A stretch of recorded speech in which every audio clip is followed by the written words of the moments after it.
You're listening to WZYE 95.9 FM. You are listening to WZYE 95.9 FM, the most influential name in Caribbean radio in the tri-state area. Broadcasting from East Orange, New Jersey, the most influential name in Caribbean radio, WZYE 95.9 FM. And of course, let me say a special hello to all the WZYE 95.9 FM listeners. You know, all the listeners on YouTube as well as the listeners on the dial 95.9 FM. Of course, ladies and gentlemen, we have been put into Facebook jail. Facebook indicated that WZYE 95.9 FM have violated some community standards, and we have been put in Facebook jail for 60 days where we cannot broadcast live on Facebook. That's including my personal account as well as the radio station account. But, you know, we're going to continue along and soldier along, as they say, you know, without Facebook. Tommy, welcome. Good evening, my brother. And I am pleased to be with you again today. And I hope that you get out of jail soon. I know you will. Did they fine you too? No, I don't know what it is there.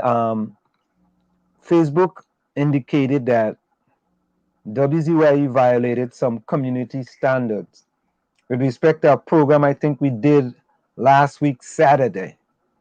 And I went over the whole program to try to figure out exactly what did we violate. I didn't see anything in the program, so I mean, it's kind of difficult to get in contact with Facebook. So I'm gonna try to see, you know, what I can do, because they have banned us for 60 days. First of all, they banned us for 3 days where we couldn't post anything. So a lot of people thought that I had blocked them and all this kind of stuff, and now they allowed us to post, but we cannot do any Facebook Live. So, you know, it is what it is, man. You can't let those things, you know, hold you back. You just got to continue doing, you know, what we got to do. So Dinah is not going to join us tonight. She's still, you know, under the weather, so to speak. And Gary will join us a little lately. He's kind of busy at work. So, you know, it's 1/3 of the dark triplets and the love child. Oh my goodness! Yeah.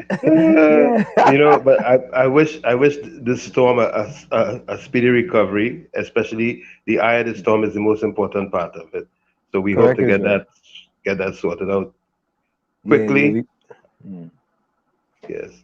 Yeah, we will get that sorted out quickly, man. Quickly. And let me say welcome to Gayatri in Virginia. And folks, we want to apologize, right? Because we are in Facebook jail. I mean, I think you're really doing something good when you're getting Facebook jail, eh?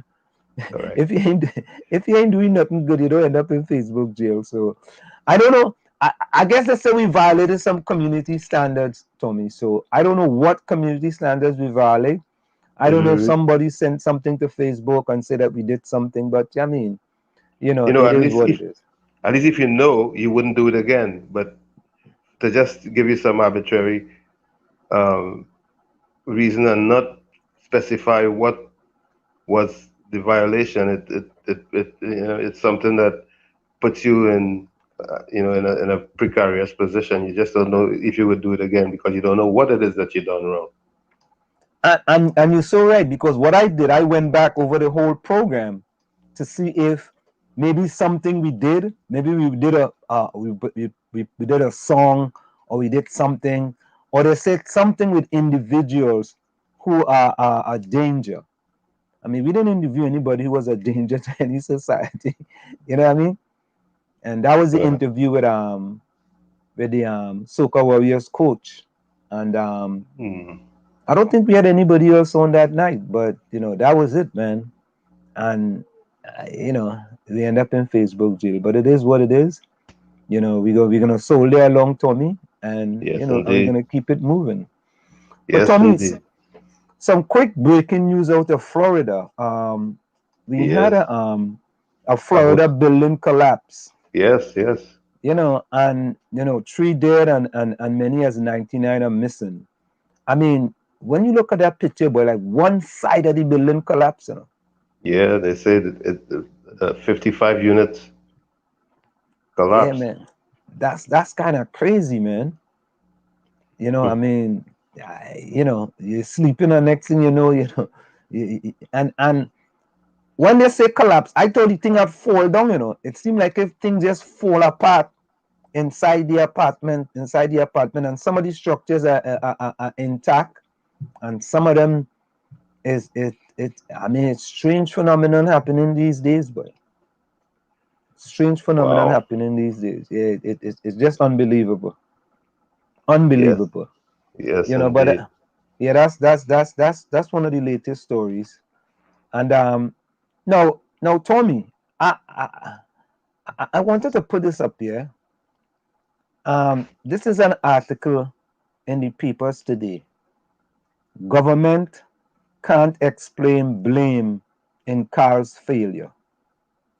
Right? You remember we were talking about this, right? Mm-hmm. Right? And here's the newspaper now saying that the government cannot escape blame in this failure of car. You know, and I mean it is very interesting, boy. Very interesting that you I know. mean, Yeah, go ahead. they lost 172 million for the first quarter this year. Hmm. Did you expect anything else? I mean, if you Hmm. do what you do, at least, so did they not think that the exiled and stranded citizens, or maybe the citizens abroad, were the main customers? Nah, them didn't care about that. Mm. Them didn't care about that. You see, what happened, Tommy, is that they were more interested in and they were telling us, well, we are trying to save lives. You know, we are trying to save lives. And here it is, the announcement by Caribbean Airline that it has to lay off a quarter of its workforce and restructure itself to survive should not surprise anyone. Globally, the airline business is one of the most difficult to succeed in because it's based on margins that are hard to achieve. Costs are not often in control of the airline. For example, the price of fuel, unless you do a hedge, requires the capacity of scale to reduce the unit cost, but not the organizational inefficiency that large companies are often saddled with. It also needs a fierce commitment to cost control, efficiency, innovation, entrepreneurship, and a clear strategy. Following years of losses between 2011 and 2017, in 2018 and 2019, Carl appeared to be making the right moves. Absolutely. The airline brought in new management, cut routes like Cash Guzzler London route and reduced some of its extras. No longer would you allow 2 bags in economy. It even scaled back some of its offerings in business class. Carl improved on its on-time performance while continuing to maintain its Caribbean feel. There was some rebranding, and its partnership with Marshall Montano ensured that it remained in the hearts of the people of the Caribbean. And Tommy, the thing is this, is that there were many people who were loyal to Carl, right? I never used to fly in Caribbean airline. You know, Gary say Rowley Jackass the scene again, Oh Lord. I, right? I started to feel sorry for Laura, for Rowley now, because No, listen, I yeah. I, I Tommy, I really and truly, maybe a year ago I would have feel sorry for him. But since this pandemic came into being, boy, that man shows his true colors, boy.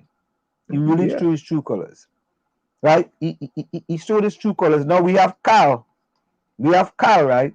Now, we have a just today, right? This announcement was just made today. Maxi taxis now going on a slowdown. Maxi taxis now. Let's listen to this. Maxi taxis now. Listen. Struggling to earn a living during this COVID-19 pandemic, taxi drivers across Trinidad and Tobago are taking action. On Thursday, President of the Trinidad and Tobago Taxi Drivers Network, Adrian Acosta, called for his drivers to stay off the roads. Next week, Tuesday, we are calling all taxi drivers throughout the country to give us the support and take a day of rest to show that we are disappointed in the 50% capacity that the government has given us. On May 15, Prime Minister Dr. 𝗪𝗏𝗏𝗡𝗧 announced that taxis and maxi-taxis would be limited to carrying 50% capacity to help prevent the further spread of the virus. Mr. Acosta said since that change, the taxi drivers have found themselves unable to earn enough money to support themselves. It has caused most of the taxi stands around the country to raise their fares. We are saying to the government today that we would like to get back our 75%, which is our passenger car window. In this instance, some of us who have raised our fare, we intend to send it back down to at least to suit the 75%. The network represents most of the taxi stands across the country. Sandy Grande, 𝗪𝗵𝗁𝗏𝗡, 𝗪𝗵𝘁𝗀𝗽𝗍, Princetown, among others. Terry Ann Brown Campbell, TTT News. In addition to that, right, Tommy, remember just recently, thousands of businesses shut doors. Owners plead with blanks to be lenient. Right? But now remember, on the bright side, a gambling bill has been passed. So I guess that's supposed to do something for the economy, no? A gambling bill? Yeah, I read that today. You have no money to go and gamble? Oh, well, guess what? I said maybe I'm missing something. I figured I'd throw it. That's for the 1%, maybe. People who making money. And look, even 𝗪𝗏𝗀𝗏𝗡𝗧 said, digging out we are in broad daylight. Right? So we have 1,000 businesses. We have Cal, which is going to be Cal almost bankrupt. Right? We have CPEP workers, right, on the breadline. Right? We have the government trying to reduce the pension, well, I call it reduce, even though it's an increase, reduce the pension from age 60 to age 65. So that means, it'll take you longer in order for you to get your pension. CPEP workers on the breadline, right? Maxi taxi drivers struggling. Poor people can't sell on the street of Trinidad and Tobago. Right? When you sell on the street, police coming and taking away your goods and locking you up and getting your ticket and all kind of thing. Right? What's next? Well, what's next, man? NGC lost 2.1 billion. Correct. Yes. There you go. That's another one. So it's a domino effect, I mean, and like I said earlier on, that was gonna be inevitable that there was gonna be them. But in spite of all of that, like I pointed out a couple sessions ago, Scotiabank showed record profits. What's that about? Correct. So you're right. The state flagship energy company, National Gas Company, registered an after-tax loss of 2.1 billion for the 2020 financial year, which ended on December 31st, 2020. NGC finals, which are published as a newspaper advertisement today, indicated that the TNT natural gas middleman reported. Right? Yep. So, so somebody sent me this song, I feel it's Gary, He sent me it incognito. I feel so. But listen to this song. Somebody sent it to me, and when people send me things, I just like to play. Right? This is Massive Ghost Time. Rolling must go. Rolling must go. Yo, this is Massive Ghost Time. Quick and wild. Why do? What you do? Why do? What you do? Rolling. You walk up Tobago. You walk it up. You walk it up. You walk it up. You walk it up. You walk it up. You walk it up. You walk it up. Rolling. You walk up Tobago. You walk it up. You walk it up. You walk it up. You walk it up. You walk it up. You walk it up. You walk it up. From Sivas to Mayaro, you walk up Tobago. From Sando to Tobago, you walk up Tobago. Rolling, you walk up Tobago. You walk it up. You walk it up. You walk it up. You walk it up. You walk it up. You walk it up. You walk it up. it up. Rowley mama planting garden long time now, but now she old and tired, she feeling a how. She passed the mantle to she's done without any doubt. Now Rowley on the taking and walking all about. You walk up Tobago and plant cassava, walk up to Hospital and plant hot pepper, walk up to refinery and plant celery. You even gone so far to walk up Gary. Rowley, you walk up Tobago, you walk it up, you walk it up, you walk it up, you walk it up, you walk it up, you walk it up, you walk it up. Rowley, you walk up Tobago, you walk it up, you walk it up, you walk it up, you walk it up, you walk it up, you walk it up, you walk it up. Rowley must go, Rowley must go, Rowley must go, yes, Rowley must go, Rowley must go, yes, Rowley must go, Rowley must go, yes, Rowley must go. He talking all about. Look how he walk up, east, west, north and south. Any side you turn, he walk up the land. The way how he walking up, causing confusion. You walk up the judiciary and plant body. You walk up the bitch leg and making dead cake. You walk up the treasury and planting baji. You don't have no class when you allow to bust your ass. Rowley, you walk up Tobago, you walk it up, you walk it up, you walk it up, you walk it up, you walk it up, you walk it up, you walk it up. Rowley, you walk up Tobago, you walk it up, you walk it up, you walk it up, you walk it up, you walk it up, you walk it up, you walk it up.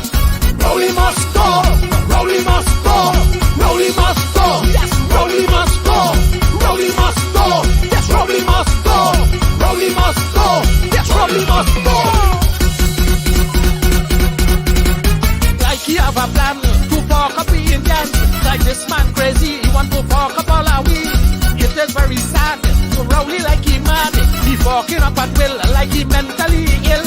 You fuck up Sandal Hotel and plan Sorrel. You fuck up Jack and Gas and clean up in your ass. You fuck up TTT and plan Karaili. You do it where you want, but you hold your mother. Rowley, you fuck up Tobago, you fuck it up, you fuck it up, you fuck it up, you fuck it up, you fuck it up, you fuck it up, you fuck it up. Rowley, you fuck up Tobago, you fuck it up, you fuck it up, you fuck it up, you fuck it up, you fuck it up, you fuck it up, you fuck it up.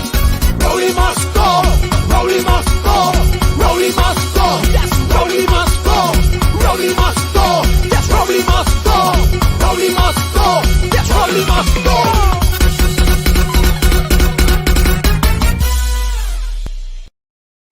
Oh boy. Ah boy, I hope that'll land us in jail again. You know, I would have no land in jail again, man. Yeah, I hope so though. Watching from Orlando for a while now. I've been trying to get in the program. I finally got it. Steve June, welcome. Yes, Steve boy. Yeah, boy. Well, we in Facebook jail. But welcome to you guys now. Anselm, I was looking at some of the discussion that was taking place in Parliament, and somehow I find, in my opinion, my humble opinion, the opposition is wasting a lot of time talking about things and focusing on things that aren't as important. Could you imagine? The argument is about if Rowley take got the Pfizer vaccine and whether Kamala has had COVID and one set of damn nonsense. I say, you know what? The economy falling down, bursting at the seams, and the focus is on the vaccines and who take what vaccine, and they want a list of who got the vaccine, the Pfizer vaccine, and which branch of the armed services got it or the protective services got it, and a list of names of the persons who got. I want to know what the hell important is that. Maybe I'm missing something. Something's wrong with my brain. I don't know. To me those are non-issues to be discussing in Parliament. What do you think? Well, boy, sometimes I don't know what the opposition playbook is there. I don't know if they have a playbook, and sometimes they will use the playbook, because sometimes the things I think the opposition should be discussing, Correct. right? Them doesn't be discussing all kind of other things. To be honest with you, I really don't care if Dr. Rowley take the vaccine or not, you know. Non-issues. I really don't care, really and truly. And I don't care who in the Ministry of National Security take the vaccine or don't take the vaccine. You know, in the scheme of things, taking a vaccine is not going to put food on poor people's table. Exactly. It's not going to help the economy. It's not going to... To me, it's a waste. It's a waste of breath. I find the opposition they're really showing that they're paper. I mean, come on, there's so many more better issues that needs to be discussed. It's just into trivia. Yeah, I feel, Gary says bacchanal politics. I feel that, you know, when you go into parliament, man, you want to address issues that talks to the country of Trinidad and Tobago. Kicks in and wasting with time, man. No, and I agree, man. But I agree, Tommy. I fully agree. And sometimes I just don't see why you will spend time in Parliament debating if somebody take a vaccine. I would like to ask Dave Tanku, what is the benefit to the people of Trinidad and Tobago whether Dr. Rowley take a Pfizer vaccine or a Sinopharm vaccine or whatever vaccine? Exactly. How does that get money in the CPAP workers' pocket? How does that bring back all them pilots and all them 400 people going to get laid off? Right? How does that put money in the maxi taxi driver's pocket? Right? How does that help NGC go and make some money after $2.1 billion in losses? I mean, you know, sometimes, I agree with you, Tommy. I agree with you. I would say maybe I'm missing something which for brighter minds than mine. I don't know. No, you ain't missing nothing, man. You ain't missing nothing. I just feel that sometimes, you know, the opposition that be bowling too much low balls.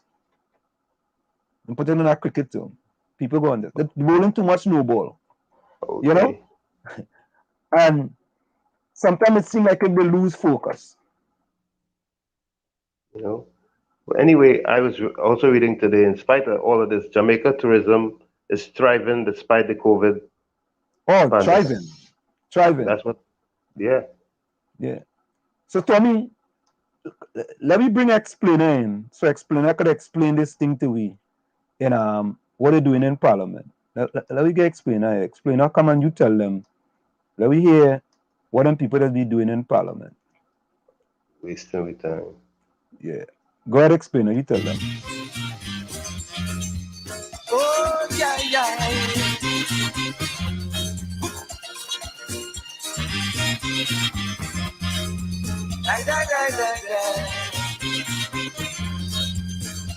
I think the government in this country should treat the people more seriously. When they have their parliament meeting, something constructive should be happening.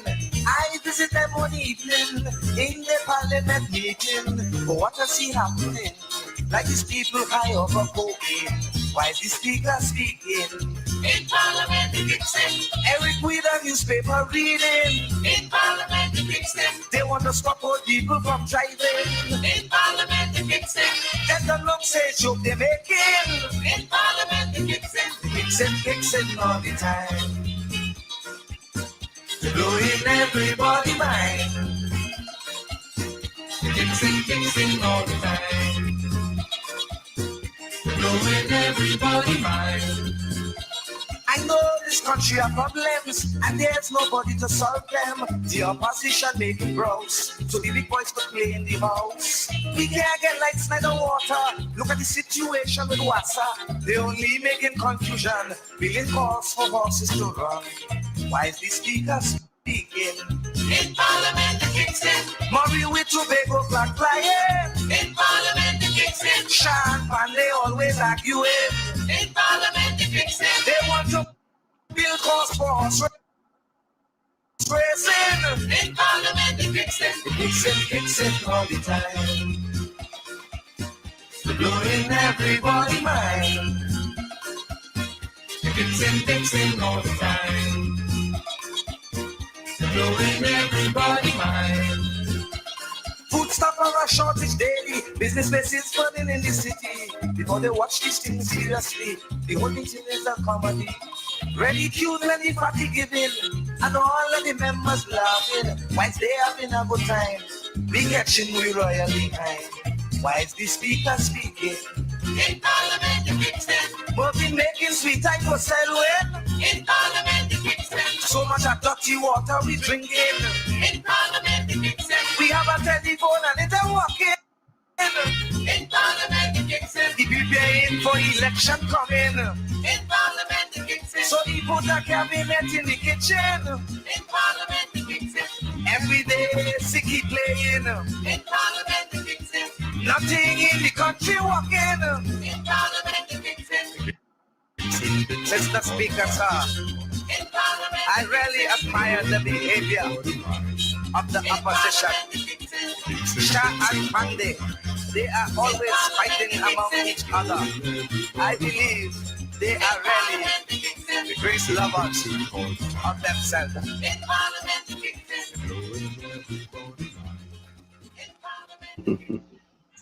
Yeah, Explainer said it right? Yes. That's what they're doing in Parliament. You understand? Yeah. Yes. Yeah. That's since when? 1980? Boy, that's in the 80s, boy. No joke, boy. A long time ago. You understand? Yeah. So them fellas and them know what they be doing and what they be singing. Them fellas and know what they be singing. They kicks in, man. You know? Mm-hmm. But people under real pressure in Trinidad and Tobago, you know. Look this fella here. This fella going from, let me remove that thing. This fella going from builder to broom maker. The man was a contractor, you know. The fella making broom now to survive. Constructing broom. Yeah, he constructing broom now. I have to tell you, boy. I sorry. Hey, Steve Trini Lopez, welcome, my friend. You know, I know you couldn't get us there for a little bit because because our went on with Facebook now. So we're not on Facebook, we're just on YouTube. Welcome. Yeah, a man going to making broom boy to survive. Right? And but don't worry, no, Tommy. You have weekend curfew coming again, you know. Uh-oh. Oh God. Why? Why? I don't know, boy. You know, we used to play this song a lot, Tommy, and it is coming to pass, It is coming to pass. This song coming to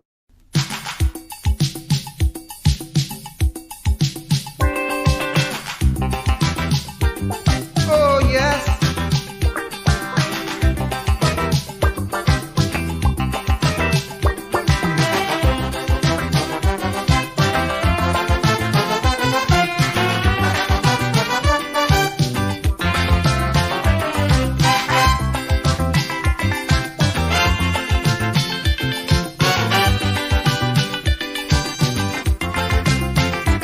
Somebody help. Come and put a hand. Come and wipe away the blight and see what the plight that befall the man of this land. What's going on here? I would like to know why the whole world is in a turmoil. So it look as if we fire God from the job and give the work to the Beelzebub. Man, the devil have a hand in running the land. The devil have a hand in running the land. If you have to never like I understand. The devil have a hand in running the land. The devil have a hand in running the land. The devil have a hand in running the land. If you have to never like I understand. Like if Satan in control of running the land. Hey man. Oh man.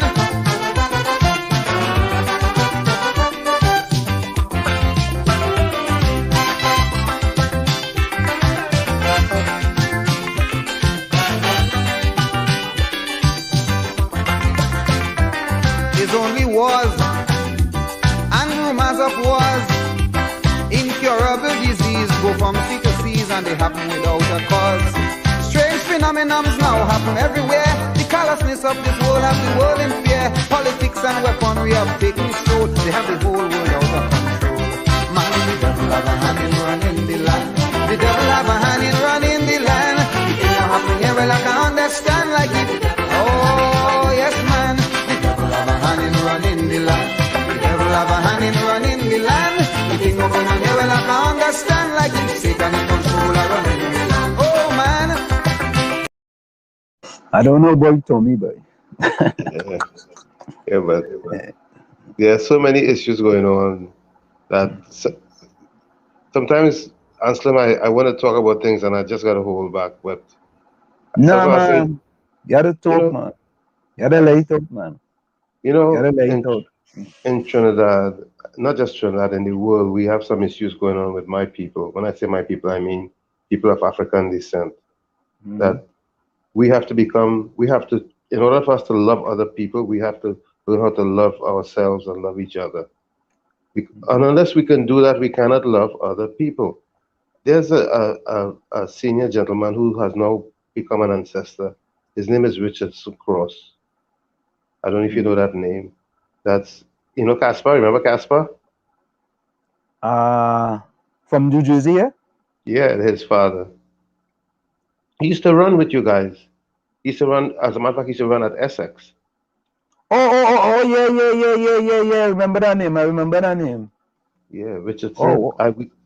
My brother and I used to always go look for him, and he used to say some things to us.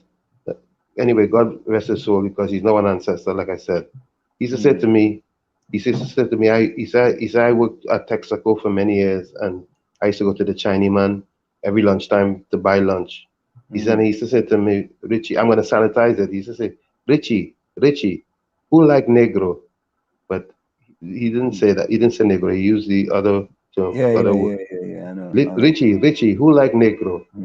Chinese don't like negro. Indian don't like negro. Negro don't like negro.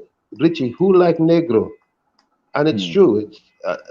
It's a phenomenon all over the world. We're in that state. And unless we start learning how to love ourselves and love, then we cannot love anybody else, and nobody else would love us.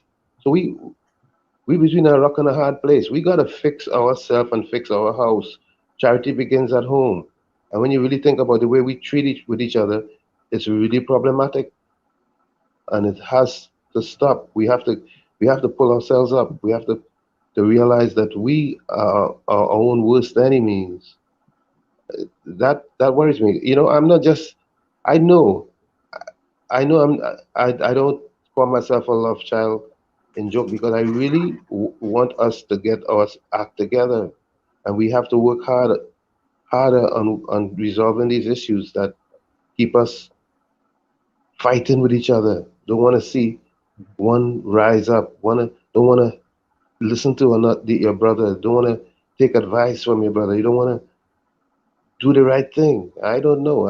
These are some taboo topics, but we have to face it and resolve it and get to the other side of it.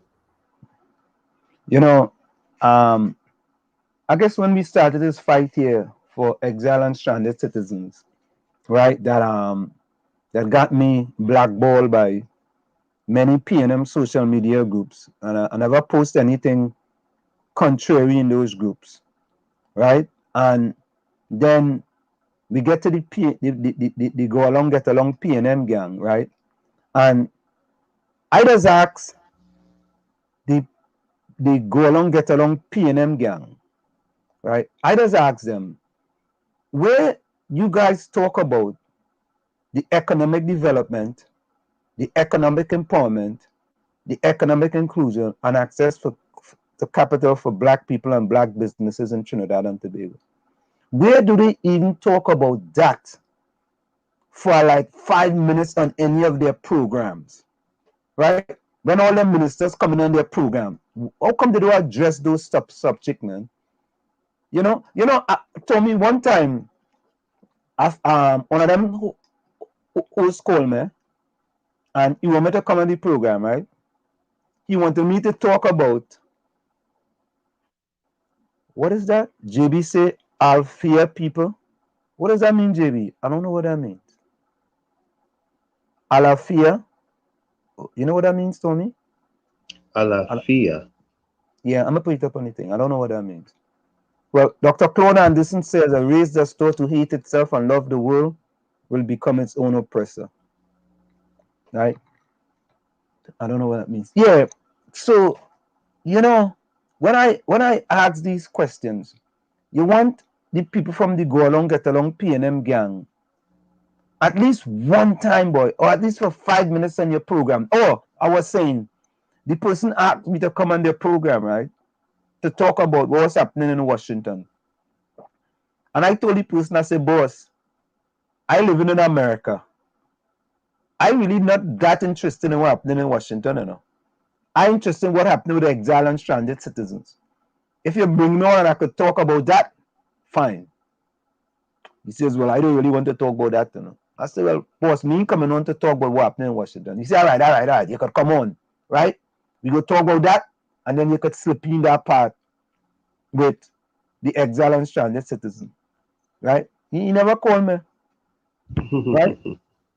One time, or JD say is 𝗪𝗶𝘶𝗵𝗲. Thank you, man. We learning, right? Alafia is Alafia as well, my friend, right? So one time I call him and I ask him, I want to bring you on the program to talk about exile and stranded citizens, right? That man tell me, but I don't know nothing about exile and stranded citizens. Or I go come on your program and talk about exile and stranded citizens and I know nothing, right? You don't know nothing. You see why I put him in the Go Along Get Along P&M gang? Tommy, how could you be living in Trinidad and Tobago and you don't know nothing, and using the media, and you don't know nothing about exile and stranded citizens? Because the Pied Piper gives the narrative, and the Pied Piper could actually walk you right into the sea. You see, and what the Pied Piper is saying is that it's telling them that all is well with us, and that we are not only that all is well with us, but we are the boogeymen. If you allow us to become part of the countries or the citizenry, we would send them all to their graves, to their early graves. Why? Because we are all infected. We're gonna give them COVID. So they don't want to hear nothing about us. They don't want to hear from us. It's plain and simple. And you are so right, and that's why, right? That's why I thought Dr. 𝗪𝗶𝗹𝗵𝗏 was different. I thought he was different. I thought he was cut from a different cloth. But we gotta follow the piper. Yeah, but listen, I understand that you have to follow the piper. I understand that, and I understand that Dr. Rowley don't want none of his ministers to come on the program. I understand that, You know, I understand that, right? But all you have to do is to be honest, though. Be honest about it. If somebody invites you on a program, you have the right to say, I ain't coming on that program. You have the right to say that, right? You already tell somebody else you ain't coming, and then you come and give me a different story. So you're a liar. You are a liar. So you must even remember you tell the other persons that you ain't coming, and then you give me some type of BS about you go come in the future. And you see, that's the problem with them fellas and them. And people in the Go Along Get Along gang, 𝗪𝗏𝗃𝗏, Pastor Google, Dominic Romaine, Bruce Wayne, Sharon Felix, and them people over in 95.5. Them fellas will never address them type of things. I don't think once, only listen carefully, I have not heard any of those programs addressing exile and stranded citizens. I mean, that's a big topic in Trinidad and Tobago, a big topic, and you in the media, and you're not addressing that. You can address that. At least take 2 minutes and address it. Even though you may be anti whatever we are doing, that is fine. You could still address it. You could even address it and say, well, listen, the government is following the science. The science is that if you bring them people back home, like they will bring back COVID-19 in the country. And the government is doing the right thing by trying to protect its local citizens. Take the PNM narrative, take the government narrative and run with it. Not even that from them. You know, Boy. the thing is that the exemption policy equals another vehicle for corruption, and that's what it turned out to be. A corrupt, evil policy. Yeah, well, as I said, and I expanded it. With respect to the exemption policy, the government of Trinidad and Tobago is wicked and evil. And it has expanded now to poor people in Trinidad. The government of Trinidad and Tobago have been wicked and evil to poor people in Trinidad and Tobago. Every single day, something this government doing affecting poor people in Trinidad and Tobago. Almost every day. Every day. Right? Poor people can't get. Go ahead, Tommy. While the rich gets richer. Nah, this do affect, the lockdown do affect the rich. Lockdown do affect rich people. Check the profits in the bank. Boy, and the more they keep digging a hole for themselves, boy. They keep digging a hole and keep digging and digging and digging. Right? Watch. The people in Guyana now, even Guyana, right? Guyana upset with Trinidad and Tobago. But Guyana, on the other hand, hold up, let me say this one. The AG in Guyana now joining the criticism of Dr. Rowley's vaccine claim. The AG of Guyana now. It going to the AG now. In a social media post yesterday, Nambial said, hold up, let me go there. There are now concerns that the discourse between Trinidad and Guyana over the success of each country's vaccine rollout is growing after Guyana's Attorney General 𝗪𝗶𝗶𝗵𝗏 Nambial also criticized Prime Minister Dr. Keith Rowley. In a social media post yesterday, Nambial said Guyana remained the country that has brought into its borders the most vaccine. The most vaccine, and we have half the population of Trinidad and Tobago. He said Rowley, they put Prime Minister Dr. Keith Rowley as one of the most populous country, and he measures it against Grenada, where there is about 60,000 people, half of whom are children. He measures it against St. Vincent and the Grenadine, which has about 100,000 people. And then he says Trinidad is doing well, Nandia said in the post. Look how much St. Vincent has brought in and how much Trinidad has. He made a mistake. He said Trinidad has 1.9 million people. That was a mistake. Those have a couple of thousand people. How can you compare the two? And he's right. You're comparing apples and oranges. He's absolutely right. But the people in Trinidad now, right? The people in Trinidad now, right? Them go run with that narrative, you know. I don't know. JB does say something sometimes. Stick with the PNM narrative. You're alive to see another day. What is that one, JB? Stick with the PNM narrative. You are alive to see another day. What does that mean, Tommy? Well, he's saying that if you follow what he's saying, you're likely to live. If you follow what the PNM saying? Yeah, you're likely to live another day. Are you likely to live when people dead in every day in Trinidad and Tobago? Well, I think he's being sarcastic. I think he's being sarcastic. Yeah. I think he's being sarcastic. I think that's all right, JB. JB, let me play this song for you. Hold on, let me play a song for JB. There. Hold on, Let me play a song for JB. JB, take this one. I know you will like this one. You know, you had to pass. You had to give them the good song where they go like. There you go. Look at it. Take this one, JB. JB, this one is for you. This one is for you, my friend.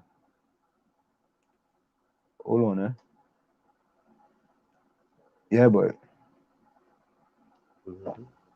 We buffering a little bit down here. We buffering today, boy. Yeah, JB, yeah, come in, JB. Take this one. This one is for JB. We love you so, we take good care of you. Only the PNM understands.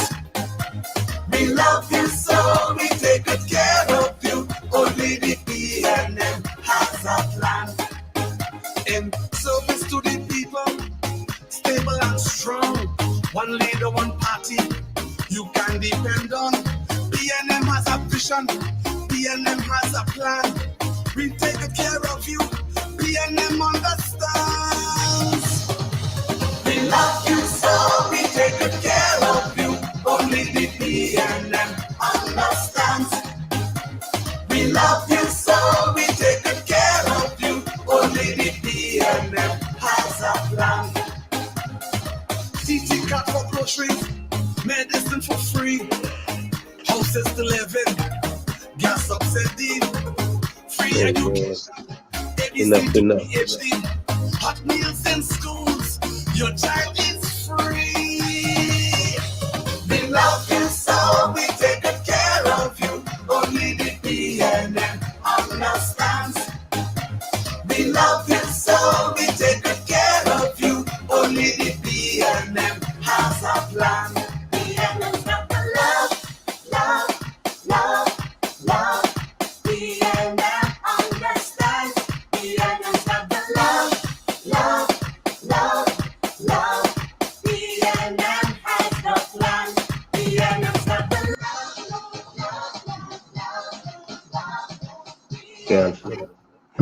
Yeah, we had enough of that.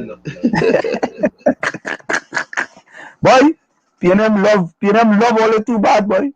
It's But that's true. What you mean? Yes, do you see anybody in the BTM rioting? Under this whole pandemic situation and everybody crying out for stress, I hear them being well taken care of. Is love passing out there in dollars and cents? Hampers, everything. No suffering. They're laughing in the ghetto. They're laughing in the ghetto. ghetto. The people government. Yeah, they're laughing in the ghetto, boy. Panta, Pink Panta, boy. Panta, living. Panta does listen to me, I know that. I'm a partner. Just call me Wally. Panta, boy. They're laughing in the ghetto, boy. He's a good one. He's a good one. Yeah, he's a good one. He's a good one. The foot soldiers we depend on and them. And them sell out. And them the fellas to riot and they're not doing anything. You see something going on there? Yeah. Gary, you don't want to encourage any rioting at all, Gary. Don't go there. JB said according to the finance minister, nobody rioting. You right? Nobody rioting. We raise gas price twice. Nobody rioting. People, when people are hungry, what are they rioting for? Correct. When you're starving, you're rioting for. But folks, coming up at 8:05 is Doctor's political analyst, Dr. Winford James. And we go delve into what's going on in Tobago. He's on the ground in Tobago, political analyst, Dr. Winford James. And we also go ask him about, give us a little political analysis with respect to what's happening with Carl, NGC, Tommy and Gary, what it is. Hey, JB, help us here. Anybody on the ground in Trinidad and Tobago in the chat?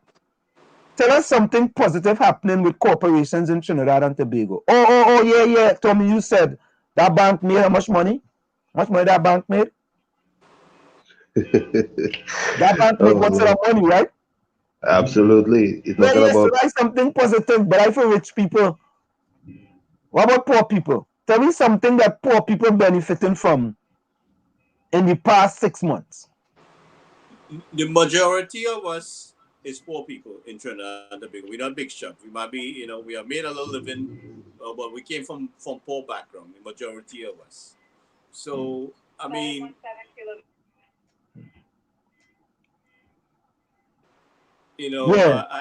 I really don't understand what is preventing us from coming together at this point. Because is the majority of our people suffering? Majority of us. Listen, listen. I don't know the last time I have seen so much people in Trinidad and Tobago suffering. Maybe we didn't know. Maybe we didn't know.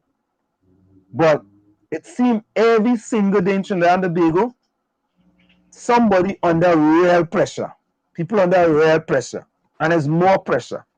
It's more than we really realize, you know. There is more suffering going on down there than we really realize it, you know. Because the press is not giving that too much coverage either. The press is not giving that too much coverage either. So yeah. Anselm, you were asking about Scotiabank. It's 305 million for the half year ending April 30th.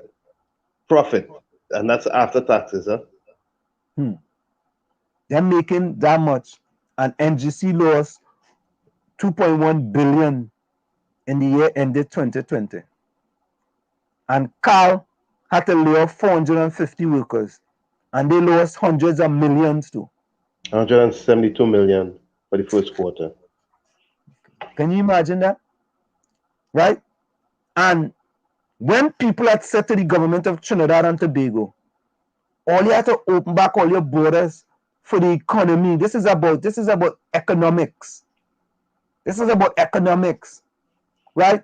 Open your borders and manage the borders so Caribbean Airlines can continue to fly the skies between Trinidad and Tobago and United States and Europe and wherever, and people can keep their jobs.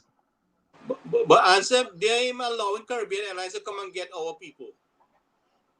They're limiting how much our people can go home. Caribbean Airlines could have been at least servicing our people. We could have, you know, like in transit points from Jamaica, where people, and not only Barbados, you know, that people come from Europe into Jamaica, into Trinidad, instead of having to come into Miami. You know, we want to, one of the suggestions I've been reiterating is that we want to eliminate the fact that putting our people under pressure to get a U.S. visa to exchange a flight, just to exchange a flight. You cannot exchange a flight in JFK or Miami without a visa. So I am suggesting that Jamaica is right under Miami there, and that can be used to that transshipment point. So, I mean, why are we not working on this? Why is the chairman of the Caribbean not working on these things? I've made the suggestion to his office many times. Listen, but I guess he had to be a little Chinese boy for him to listen to. You have a Chinese genie down there that he, you know, that's the only person he's listening to. Well, listener, I feel sad now for the people of Trinidad and Tobago. And here's why I'm sad. Is because many people in Trinidad and Tobago was criticizing us, calling us idiots and all kind of names. Right? Why all you want them people to come back into the country so they could bring back COVID into the country? All you remember that? All you remember? I was so viciously attacked in the beginning of this thing. Viciously attacked. And they attacked everybody who was trying to come home. This government pit its own people against its own people to attack viciously with full force any citizen trying to return home. Anybody complain to the social media or the regular media, anybody. Short Young went up there and said, don't feel your complaining is going to help you. He made it very clear. Meanwhile, there were those who were coming in and going in and out. They're coming and shop. They're coming and shop like it's nothing. With ease. With ease. You know, because they, I lose, you know, TDJ says there's three types of people you have. You have confidants, comrades, and constituents. I had a few confidants, which I thought me and them was good. But TDJ says your confidants, me and them was good. But he also said you have constituents, they are for you only because you are for what they are for. Right? But what you are for, what they are for, they get rid of you, boy. They no longer you're confident. I say, what?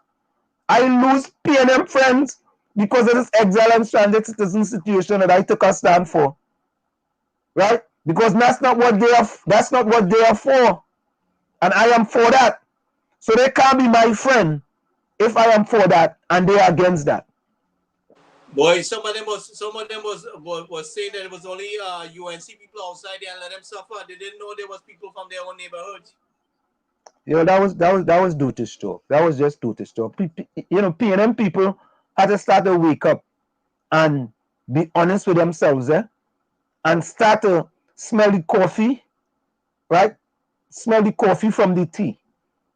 Because there's no way everything your party do, you agree with it 100%. No way. Then you're just part of a cult then. If that's the way you're looking at it. Because in a cult, you have to agree with everything the leader says. If the leader tells you drink Morbi, you drink Morbi. If he tells you drink Sorrel, you drink Sorrel. If he tells you drink Solo, you drink Solo. If he tells you drink Cannon, you drink Cannon. If he tells you drink Juicy, you drink Juicy. Everything. Right? In the dark. You remember that game Simon Says? Simon Says, boy. Oh my God. So Rowley says, or is it Short Term Says? Nah, it's sad, man.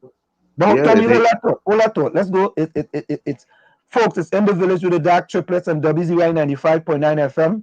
We come to you every Tuesday, Thursday, and Saturday from 7 to 9 p.m. I'm coming up right after the break. We're gonna have with us, Dr. Winford James, the political analyst, and I know he's out of Tobago. So let's go for a quick station identification, and we'll be back right after this break.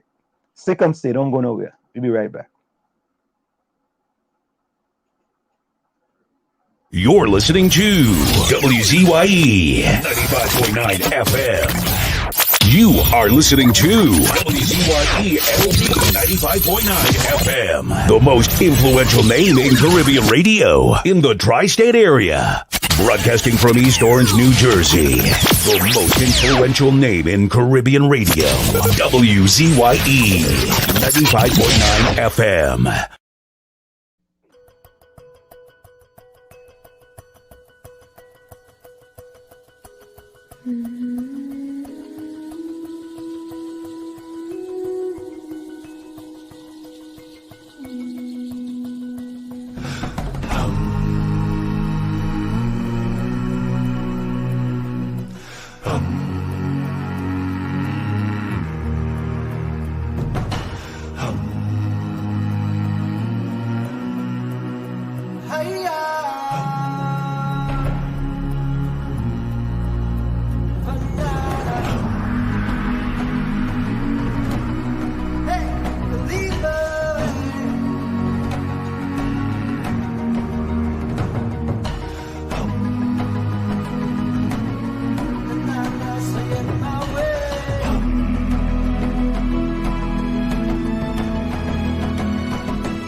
And of course, we are back with you. It's In the Village with the Dark Triplets on WZYE 95.9 FM.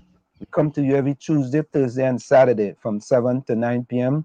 That's Tuesday, Thursday, and Saturday from 7 to 9 p.m. And we are expecting Dr. Winford James, the political analyst out of Tobago, to join us shortly. And JB says the problem is the lack of an efficient opposition party to challenge the government policies. There are many times, and Tommy just talked about that today, right? I don't see what is the benefit of going to enter a parliament to find out if a prime minister take a vaccine or not. I really don't see what that problem. If you take the vaccine, you take it. If you didn't take it, you didn't take it. Right? Poor people ain't worrying about that. Well, the poor people are worrying about that because they're scared now of the pandemic. Right? But really and truly, opposition or going in parliament to find out if the government all welcome. You're going in parliament to find out if the government, if Rowley take a vaccine, Dr. Rowley take a vaccine. I really don't care if Dr. Rowley take a vaccine, to be honest with you. Because poor people suffering. Whether you take the vaccine or not, that ain't putting no food on people's table. That ain't putting no food on people's table. So what are you fighting for that for? What are you going to parliament? Ask the Minister of Finance, how many people get the grants?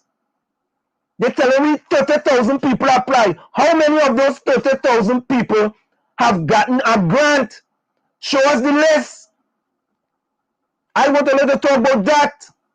Yeah, we want to see who get grant and who didn't get. And we want to know. Let me know who getting grants.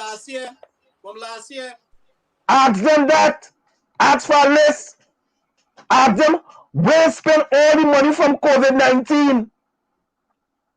They get millions of dollars from all over the place. I don't really want to hear about if Dr. 𝗪𝗏𝗃𝗧𝗧𝗦 will take the vaccine or if he take the vaccine. Yeah, you can ask. If all I want to go down that road, right? All I want to go down that road, who take the vaccine, who take the vaccine, ask them how much ministers take the vaccine. Don't just ask them about Dr. 𝗪𝗏𝗃𝗧𝗧𝗦. How many ministers, MPs have taken the vaccine, and which vaccine? But that's wasting people. That's wasting the people's time, man. But no, Tommy, if you want to ask about vaccine, right? Don't just ask the Prime Minister alone. Well, I can see alone does take vaccine. Correct. Eh? You know, he alone taking vaccine. You know, but Anselm Edith Wharton says there are two ways of spreading light: to be a candle or the mirror that reflects it. And I'm gonna tell you something. What we're trying to do is enlighten the people, talk truth to power, and make them start thinking about the right things instead of just being in the darkness and dealing with foolishness. Yeah. We need some real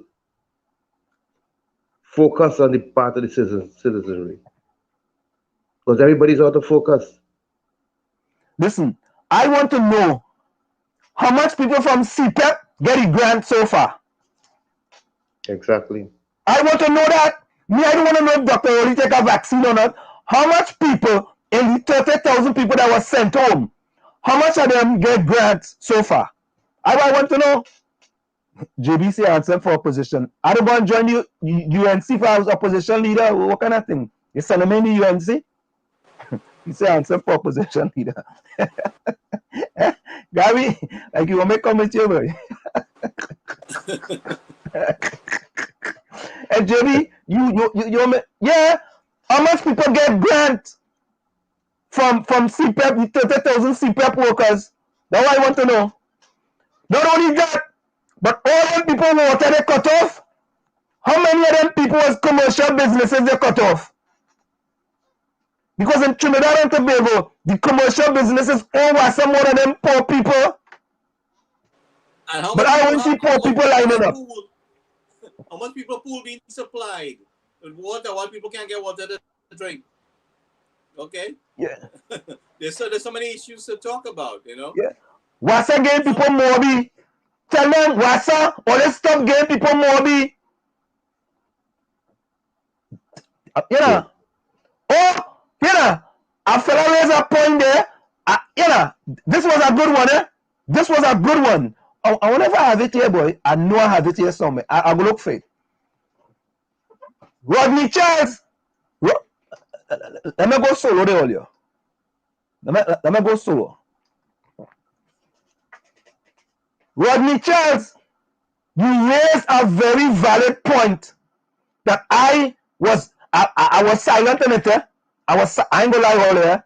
I was silent on it because, you know, boy. Anyway, I was silent on it, and I was quietly asking the question. We paid our lobbyists approximately $2.4 million to be Trinidad and Tobago lobbyists. All kind of people in Washington lobbying for vaccine and getting vaccine. All kind of people lobbying for vaccine.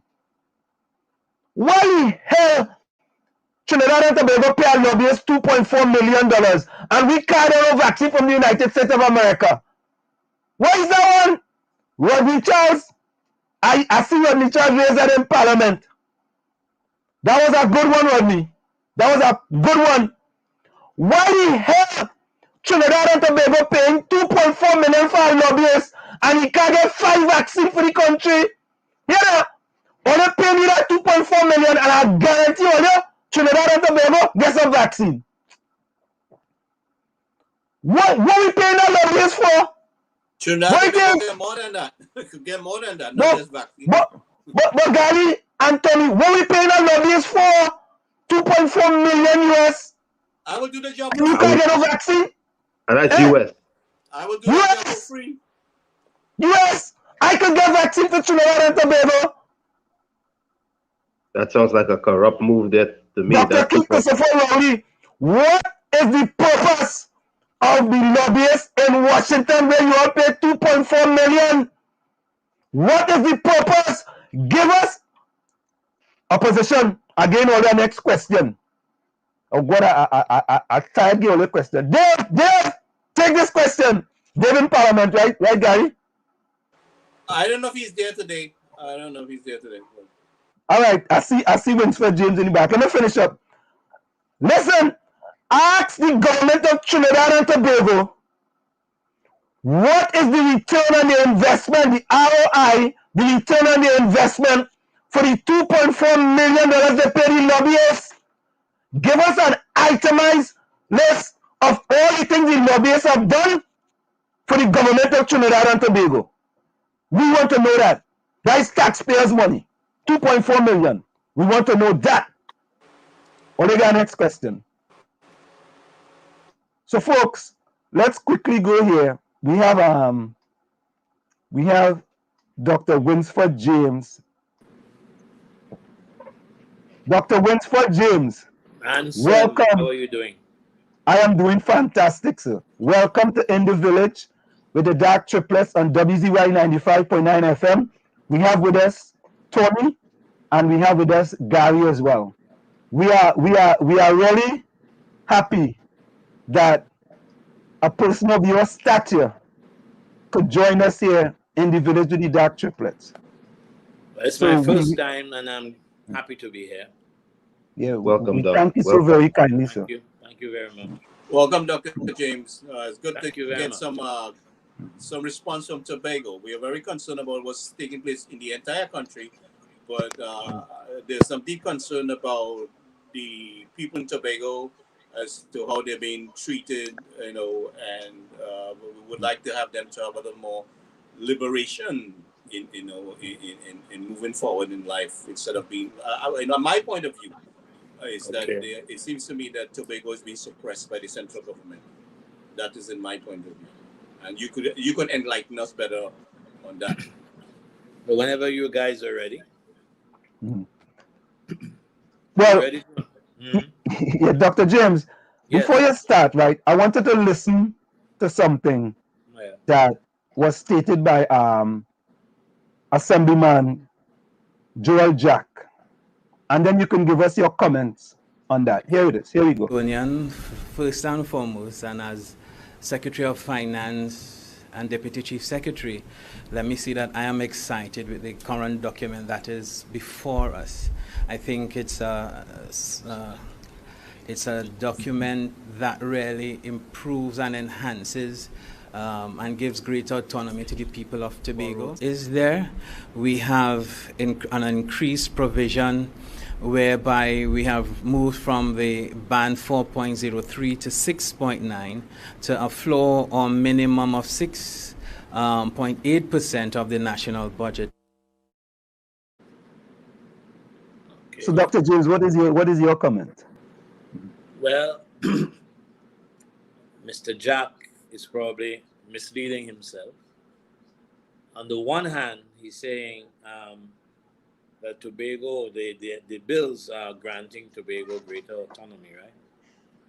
But in the very next breath, on the other hand, he's saying that we have moved from 4.03 as a percentage of the national budget to 6.8. In other words, for him, greater autonomy is achievable or achieved, if you wish, through Tobago getting more money from the national budget than it's accustomed to. You don't get autonomy that way. If you're talking about amending the constitution to give Tobagonians more, well, not even more, control over their destiny. Because you see, this is very complex. But let me go back to the beginning of this thing. The new bills amend the preamble to the Constitution. And in amending that preamble, the bills focus on two things. The preamble I'm talking about focuses on two things. One is equality of status, and the other is self-determination. Now, Mr. Jack did not explain those two concepts. Everything swings on those two concepts. And I didn't put the concepts there. It is the JSC who did, right? Or at least maintain the concepts there. Equality of status and self-determination. Now, I started off saying you don't achieve equality of status or self-determination by moving the percentage of the budget that is given to you from 4.03 to 6.08. That doesn't give you autonomy. And if you guys want, we could have a conversation on what is equality of status might mean, and also self-determination. But I want to make another point on what Mr. Jack said about the movement upwards from 4.03%. Those of us who are responding to the JSC and its proposals for equality of status and self-determination do not want any solution that favors Tobago over Trinidad. We want equal status, which means that we must not have an advantage in the way we are funded. Do you know where the 4.03 has come from? That was from the time when 𝗪𝗬𝗘𝗧𝗦 was the chief secretary, right? In fact, he was the island's first chief secretary. Before him, you had chairman, Robinson himself, the first chairman, and Jeff Davidson, second chairman, and I think Lennox Denoon as well. Anyhow, the point is, do you know where that 4.03 came from? Well, 𝗪𝗪𝗘𝗧𝗦 activated a clause in the House of Assembly Act, right, which had to do with a dispute resolution commission that was querying, at least the 𝗪𝗪𝗘𝗧𝗦 party was querying the percentage of the budget that Tobago should have. Before that, there was no formula, and there was no lower floor for the determination of how much Tobago would get in the budget. And so that commission met and decided that population was a good basis for so doing, so that every citizen must have an equal share in the budget, citizens in Trinidad and citizens in Tobago. Mm-hmm. And when they worked it out, each citizen of the country, not of Tobago and not of Trinidad by themselves, but the whole of the country, each citizen, it was calculated that each would have 4.03%.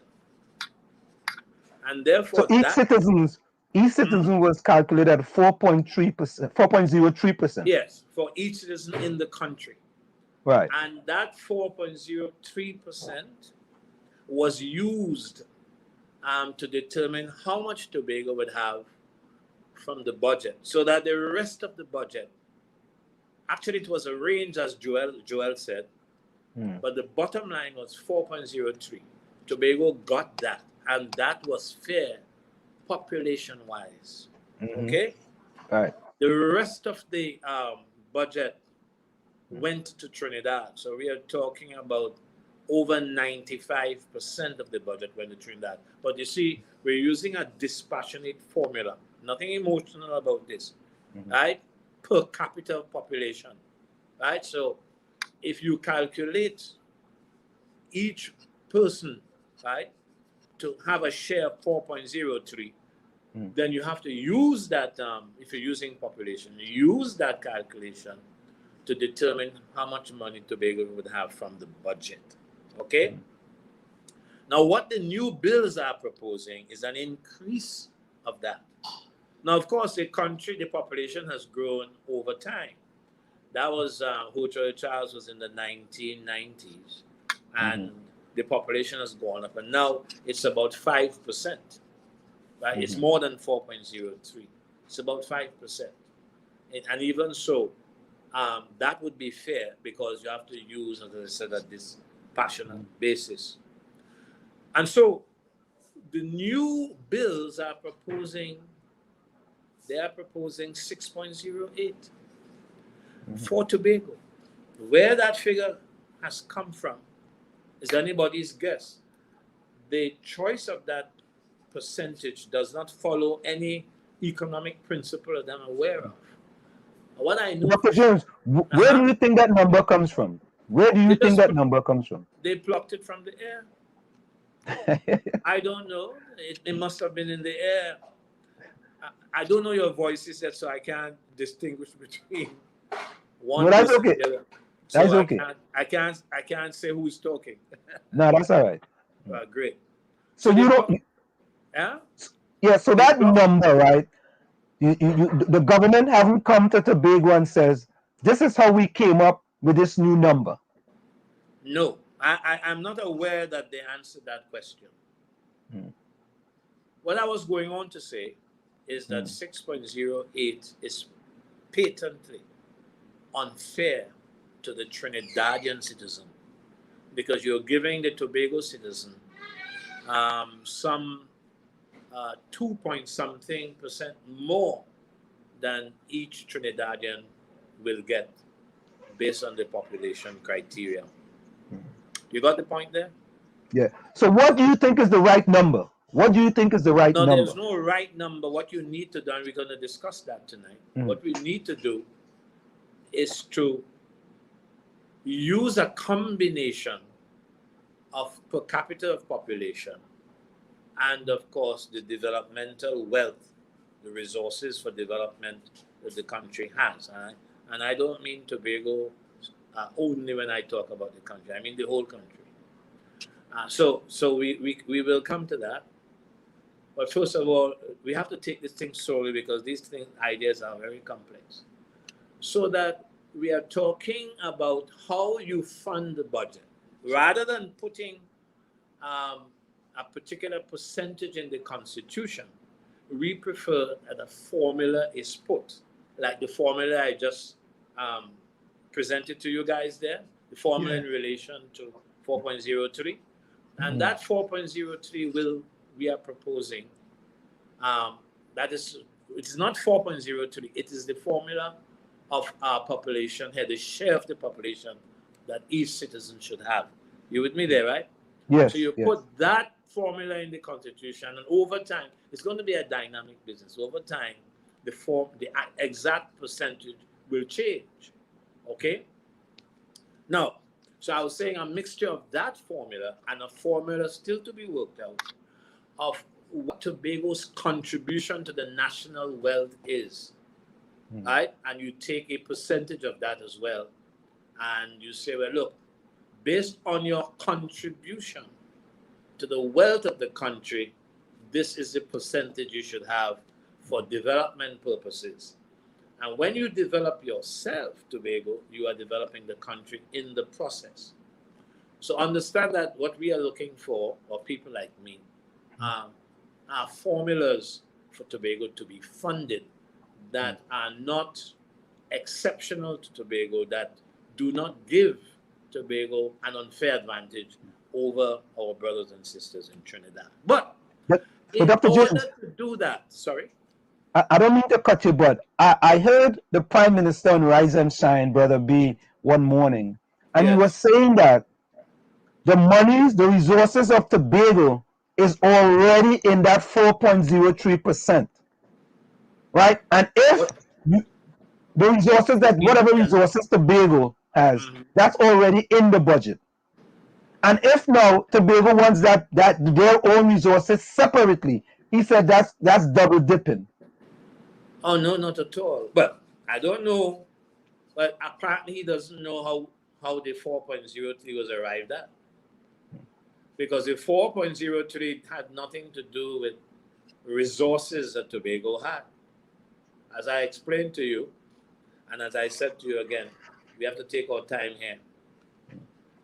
if Dr. Rowley said that, I didn't hear him say so, but let's assume that you are right, that he actually said so. I listened to most of the tape, but I didn't hear that. If he's saying that, then he has no clue as to how the 4.03 was arrived at. The idea of double dipping cannot arise because the 4.03 had to do with head of population. Each citizen in the population having the same share, and using that. Now, you have the number of citizens in Tobago, and you have the number of citizens in Trinidad, but we put them all together, and we say, each citizen is worth 4.03, right? And so we give Tobago the 4.03 of the population, right? And if we were to do the same thing for Trinidad, that is to say, the remaining 95 point whatever, and we multiply that by the 4.03, we will have the budget amount for Trinidad. That has nothing to do with the resources we have. That has to do with population. And that is something that is used around the world, by the way. So if Dr. Rowley said, or you heard him say that, then I would have to say that Dr. Rowley does not have a clue as to how the budget has been determined over the last how many years. Do you understand that point? Oh, absolutely. And Dr. Right. James, I just want to say something. So if you divide 60,000 by 1.390 by 1,390,000, you get 0.04%, right? Why would you do that, man? Why I was just doing it from a mathematical perspective, right? Because there's 60,000 people in Tobago, right? There's 1.39 million people in Trinidad and Tobago. Right. So if you divide the 60,000 population in Trinidad and Tobago is 0.04% of Trinidad and Tobago. All right, but that's just the reverse of way of doing the maths. But yeah, I hear you. Yeah. You understand what I'm saying there? First of all, you have to have a budget, right? You have to have a budget, and you have to divide Tobago's share, the budget by Tobago's share. Not so? Right. I understand. Right. You have to have a budget, whatever the budget is, and the budget is not going to be static. Over time, it's going to change. And you are going to take 4.03 or whatever budget you have and say that is for Tobago. That has nothing to do with resources. It has to do with population. Okay. All right. All right. You got that point? I decided I'm not rushing tonight, because I've discussed this matter before, and I know how difficult it is. Well, I don't want you to rush, but Dr. James, quickly. Sometimes we have 1 or 2 questions in the chat. I just want to give you 1 or 2 questions in the chat. That's One fine. person says, Dr. James, hold on. He says, hold on, Dr. James. Dr. James, is a federal state for Tobago the answer? So does he want me to answer that question, move away from the point and answer the question? You can come back to it. A federal, you see, I don't know what he means by a federal arrangement. I'm going to assume, because you can't really stop to ask the caller or the commenter what he means, right? Right. But one concept of a federal arrangement is that it involves more than one state. In the case of Tobago, it will be 2 states, 2 islands, each of which will be a state. Each island, of course, determining matters for itself, managing itself completely.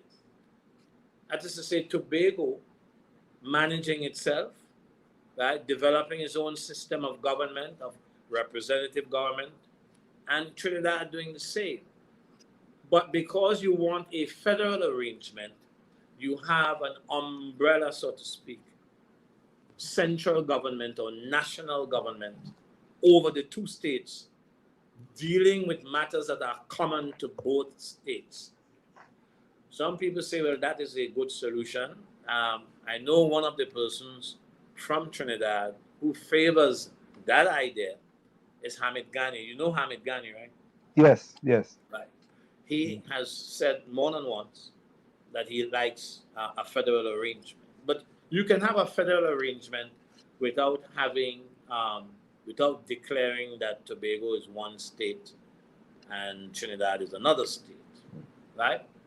So I hope that answers the question for the person whose question you're passing on. But that gives me the opportunity to say that in order to determine, right, how else you are going to fund, because there are resources the country has, right? Everybody knows that Trinidad and Tobago has oil and gas, right? We have hydrocarbon resources. And we know that it's a lump sum for everybody. It is not carved up between the two islands, because we speak of the unitary state, and when we deal with the outside world, we deal with the outside world as one country, so that the wealth in the seas belongs to the country of which Tobago is a part. However, if you are going to have to determine how much Tobago contributes to the island, to the country, you've got to have definitions. And previous iterations of the bill had a definition of Tobago, never a definition of Trinidad. None of the bills that have come to us carry a definition of Trinidad. It's always been Tobago. And there was a time when the maritime boundaries of Tobago were given as part of the definition of Tobago. At the current time, it's been totally removed. Right? Now, we probably might not have time to explain why it's been totally removed. But Tobago now does not carry a maritime definition. According to the JSC proposals, what it does carry is an inland, an internal land definition. It has to do with what is on land in Tobago, what is onshore, not offshore, right? But if you went offshore and you take what is the measurement that is used internationally to determine what are states in multi-state jurisdictions, what boundaries they should have, the measurement you use is an equidistant line between both countries. And if we were to follow that, we would have a line, we call it a median line as well.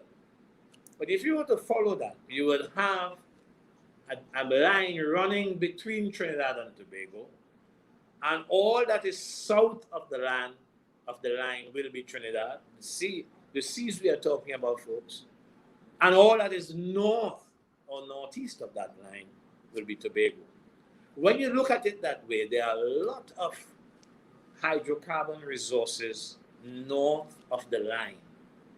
And that, of course, is one of the major reasons why a definition, as a maritime definition, is not given. And all that has been given to us now, Tobago that is, all that has been given is executive administrative control, not a boundary.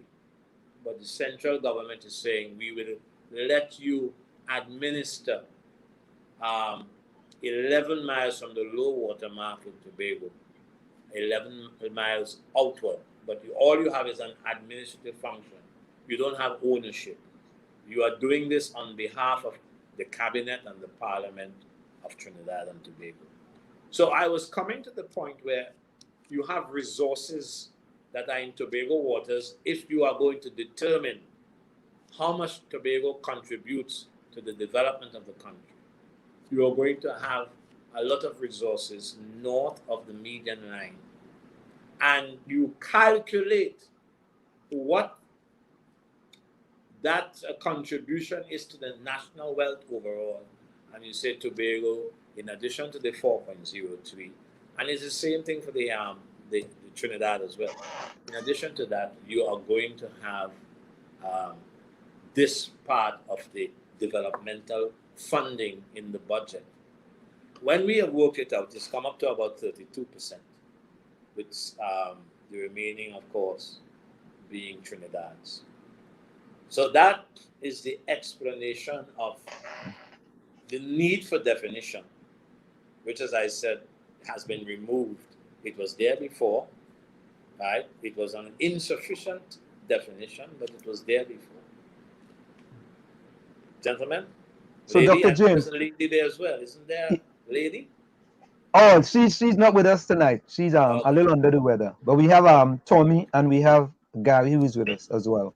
And they can jump in however whenever they want to. Anytime. Another question from the chat, Dr. James, is a special majority needed in Parliament for Tobago to attain self-government? Yes. In the House of Representatives, right, the way the Constitution is organized at the current time, you need a three-quarters majority in the lower house, and you need a 2/3 majority in the Senate. Right. I think you already answered this question. We have to know, once you're altering, you're seeking to alter the Constitution, those majorities come into play. Another person that asks, how can Tobago contribute to the nation's GDP? I think you already answered that. I think so too. Yeah, you answered that.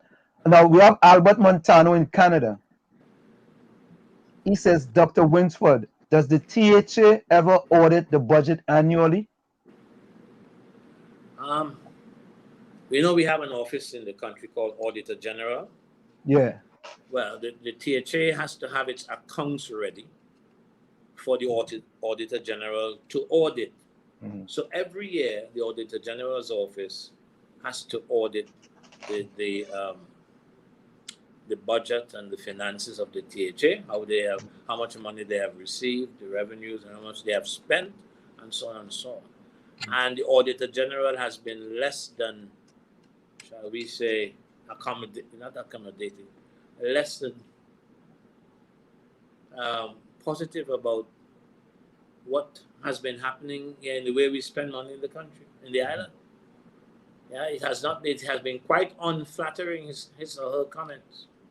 So yes, every year that has to happen, but the actual results of the Auditor General take a little while to arrive. In respect of 2020, we have an overall report on the finances of the country.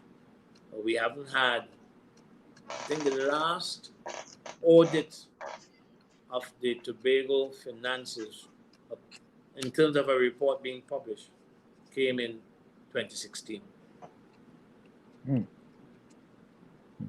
But Gary or Tommy? The management is less than desirable, far less than is desirable. So, Dr. James, do you agree with what was put on the table with regards to 15 seats? Are you in agreement with that? Well, let's look at it. Then let me answer your question up front and say no. Because Why is that? I can't Why see. Well, I'm assuming that the reason why the number is being expanded from 12 to 15 is that the government somehow believes that you will be able to avoid a tie. In other words, it's a tie that made them go that way in the first place. Good? But when you look at the arithmetic of 15, there was no guarantee that going to 15 seats will end a tie or break a tie whenever a tie occurs in the future, right? And it's not a simple question of multiplying the number of seats. You have to multiply or increase the number of seats in relation to what you want to see happen. Now, by the way, in the new proposals, it's not simply a movement from 12 to 15 seats. It's also giving the chief secretary and the minority leader the ability to appoint people to the House of Assembly. So you will have 15 elected assemblymen, and then you will have 10, if I remember right, 10 appointed councillors, right? The majority, I think, will go to the government. So let's assume it's 3 going to the minority leader The remaining 7 or 8 will go to the chief executive officer, the chief secretary, right? And that has all come about because of the tie. But there is no max that will deny, that will give us the ability to break a tie simply because we have moved to 15. I don't know if I got that out right enough. Did you follow me there? Yeah, I follow you. So what do you think is the solution? Oh, that's a big story, big story. I am thinking that this tie gives us the opportunity to come up with a design of the way we want ourselves to be governed in Tobago that the JSC does not refer to, deal with in any sense whatsoever. That is why the PNM keeps talking about the same movement from 12 to 15 seats and a bigger slice of the national budget. You don't hear them talking about how do we achieve representative governance in Tobago. And I'm saying the 6-6 tie gives us an opportunity to reform government in Tobago.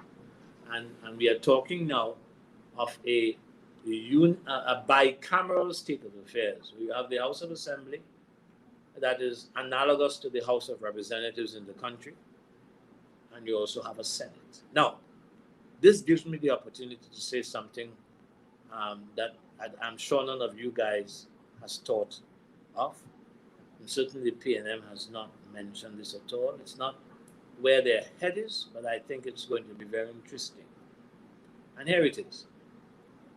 You're talking about equality of status in the preamble, but nowhere else in the documents do you develop, do you state, do you expand on the notion of equality of status. Nowhere else. It's just mentioned there, and you don't go on to fill it out. Now, here's where we come in, that is those of us who are suggesting changes to the Constitution. Here's where we come in. We say that at the level of the House of Representatives, Tobago cannot compete, cannot have equality with Trinidad. Why? Because Trinidad has 39 seats, that is at the current time, 39 seats in the House, and Tobago has 2. If you have one island having 39 and the other having 2, the island that has 2 cannot influence policy, cannot predictably influence policy because it just doesn't have enough seats. Okay? Mm-hmm. So Tobago cannot have equality where representation in a national parliament is concerned. However, we have a Senate as well. And that Senate is totally appointed. The government has a majority, I think it's 16. The president has 9. That is 16 and 9 is what? 25? Yeah, 25. And then we have the opposition having 6. Mm-hmm. Okay, so but it's all appointed. We are saying it's at the level of the Senate that you can achieve equality of status. How so? By making that body entirely elected, right? But dividing the total number of representatives in that house by 2 and giving each island the same number of representatives. But Dr. James, there's only 60,000 people in Tobago, and there is subtract 60,000 from 1.390. Why should Tobago have an equal amount of representatives when they only have 60,000 people? Very good question, and that question comes up all the time. Because we are not using population. The moment you use population, there can be no equality of status, and we might as well end the conversation. But what that argument suggests is that because our numbers are so much smaller, right, we cannot have the same conditions as Trinidad. That's basically saying The smaller you are, the worse off you will be. You don't qualify. Now, if you, as I said, if you use that argument, the conversation should end. However, if you saw Tobago and Trinidad as separate islands with a separate kind of lifestyle, a separate culture, a separate ethnicity. In other words, if you saw Tobago as a special case, not to be compared with any district or municipality in Trinidad, right, for the reasons I've just given, right, then we ought to have equality at the level of the Senate. And this is not the first time that is happening around the world. Even in the Great America, we have had the smaller states having the same number of senators, right, in the Senate in America, in order to achieve that equality across states. If you went only by what the elections for the lower house, you would have a disproportional influence of the bigger states like California, for example. Yes? Smaller states like Delaware and Connecticut and Maine and so on don't stand a chance. But they also have less electoral votes too, you know, the smaller states. They also have less electoral votes as well. The equality in the American system is not in the House of Representatives. In fact, there is disproportional representation in the House. I'm saying that. Yes. Okay. That in our state of affairs, by the way, gentlemen, we have in the 39-2 something called proportional representation. That is to say, across the country, every representative has more or less the same number of electors, right, that they can have. And that is proportional representation. When I talk about the Senate and I am equaling the votes for each island based on the notion that they are separate islands, right? Trinidad and Tobago, separate islands. When I do that, I am trying to achieve equality in a unitary state because I believe that you have to have that equality. And at the level of the Senate is where we are going to have something called disproportionate representation. Disproportionate because of the very argument that your question contains. We don't begin to have a population in Tobago that is as large as that of Trinidad. And that makes it disproportionate. We equalize the two islands, the status of the two islands at the level of the Senate, because we can't do it in the House of Representatives. Does that response make sense to you guys? Yeah, I understand. Gary well, and I'm saying, if you don't have I agree. like that, huh? No, Tommy is saying he agree. Tommy is saying the other one of our co-hosts is saying he agree with you. I agree. Yeah, because you still have to. The government does not tackle the question. You still have to ask yourself, how can we have equality of status? I am offering, and this is not a thought that originated with me, but it is something that I have assisted in developing. Yeah. If you don't have equality, where are you going to have the equality in this country? You follow? Yeah. Why? So this falls under constitutional reform, then, basically. Well, that is what they are doing. Whenever you try to change the Constitution, amend it, that is constitutional reform. But I suppose you are talking about wholesale. But you don't need to go wholesale to change the way the Senate works. In other words, you don't have to have all out amendment of the Constitution. We are saying make, and I don't have all the technical details. Those things can be worked out by a draftsman that is appropriately trained in constitutional lawmaking and so on. But I am certain that it's the best answer that is available at the current time. Now, if you gentlemen are aware of any other idea or perspective that would bring equality of status to Trinidad on the one hand and Tobago on the other hand, let me know. Yeah, we will definitely let you know, because if we try to let the PNM know, they will If you Well, you know that, we live in this country and we have to manage it, But you remember when Tobago was a separate colony, right? yeah, we're back when. Before the 1880s, right? But of course, we were not in charge. The British were in charge, right? You know that. We have an opportunity now for our children. We have an opportunity to govern ourselves as different islands for the betterment of the whole. One of the points that comes out strongly in the new bills is that everything in the new proposals, right? Every right or every power they have given to Tobago, right, is to be interpreted in relation to cabinet dominance.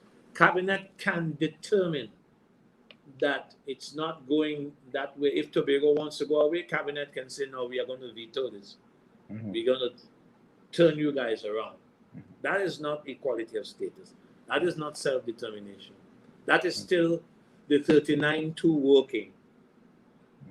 You want a situation where each island sits down and says, this is the way we want to run our affairs. Tobago has never had that. It has always been dominated by the cabinet, which comes out of the results of the elections of our 41 constituencies in Trinidad and Tobago. There's a built-in inequality there, which we have to accept because of the notion of proportional representation.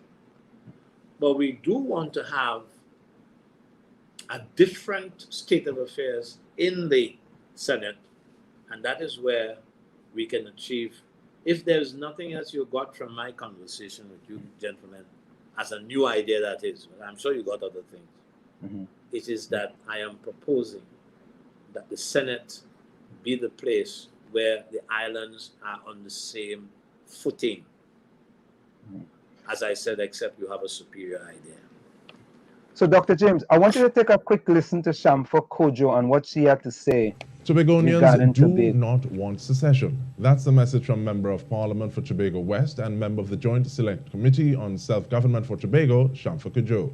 She says the committee's investigation did not reveal any desire by Tobagonians to break the unitary nature of the state of TNT.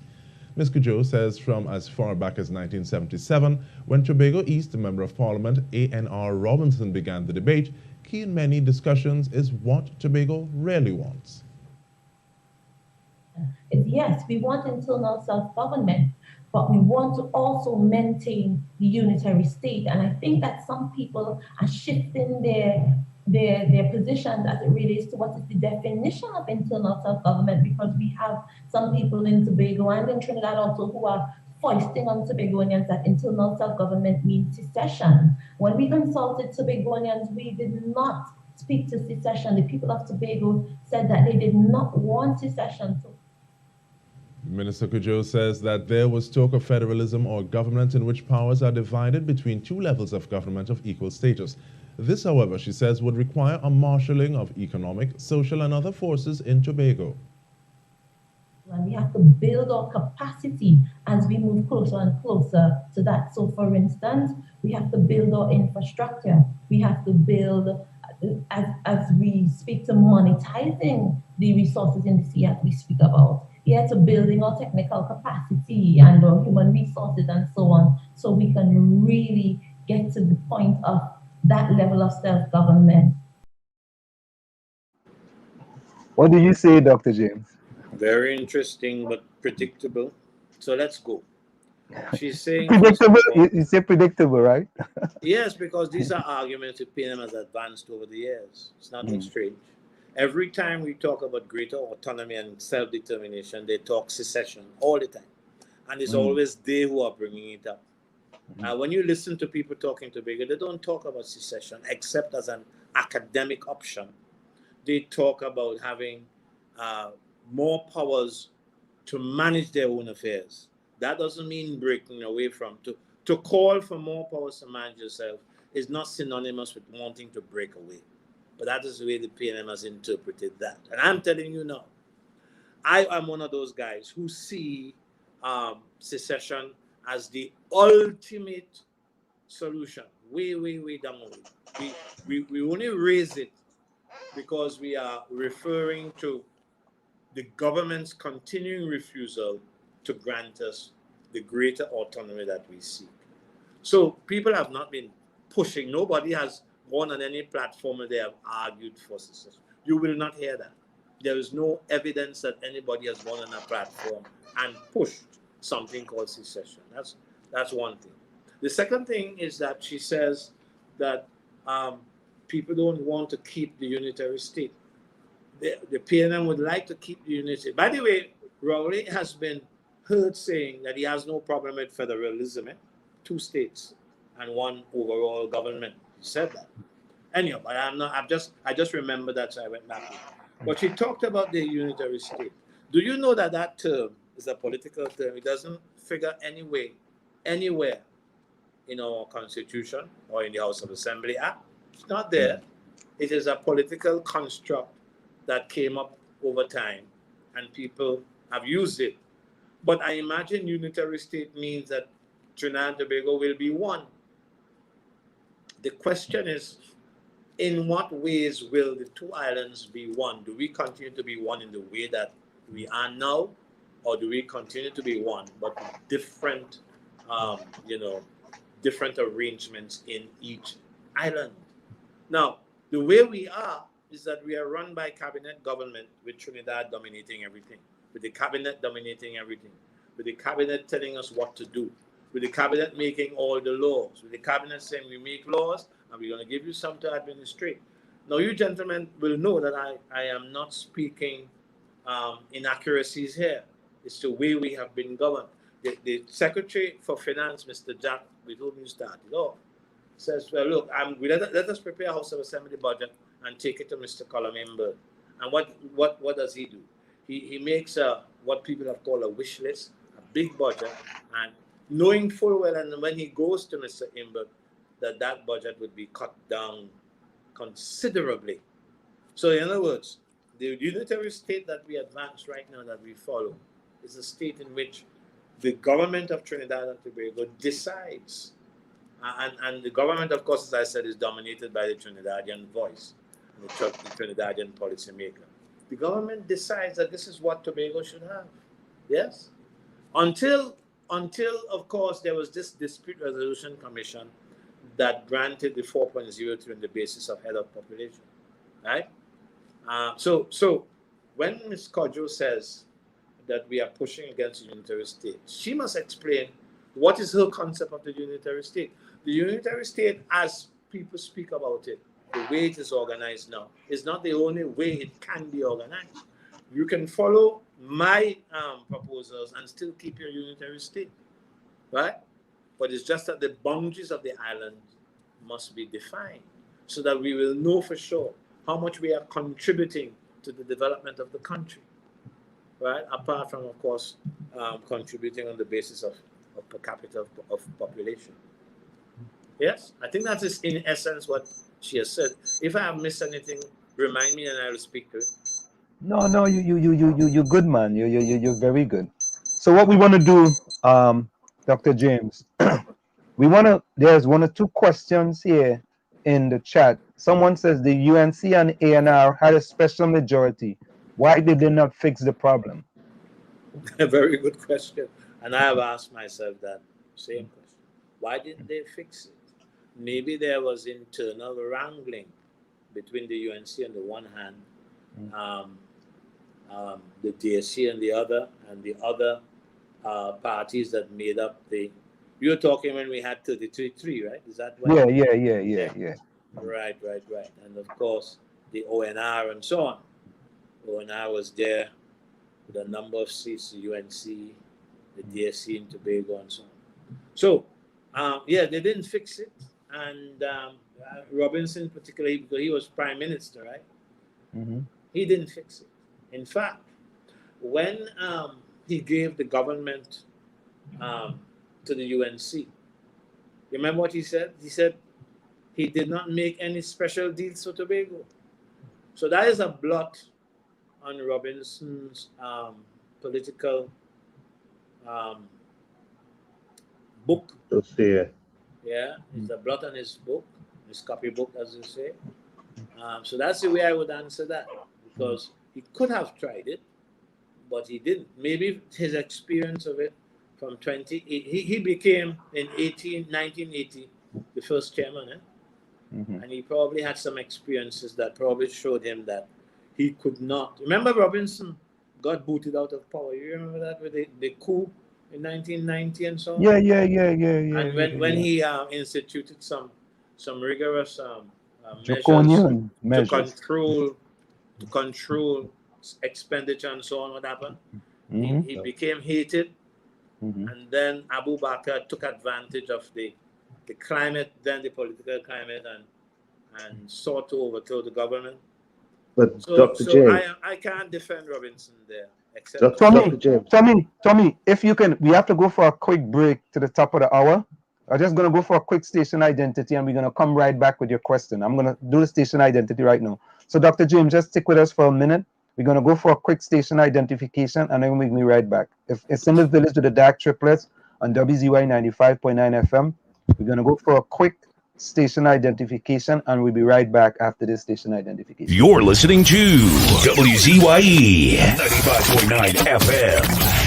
You are listening to WZYE 95.9 FM, the most influential name in Caribbean radio in the tri-state area.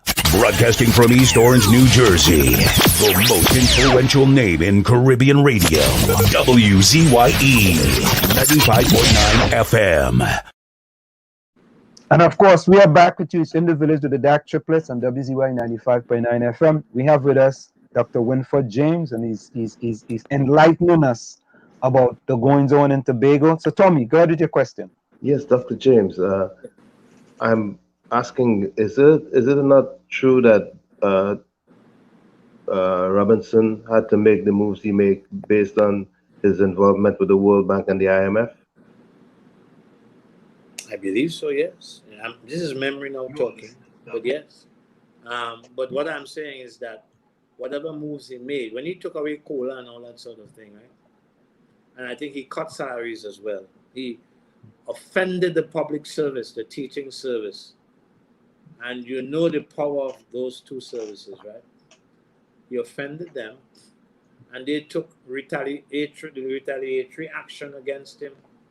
The marches and so on, and then of course he lost the election the next time around.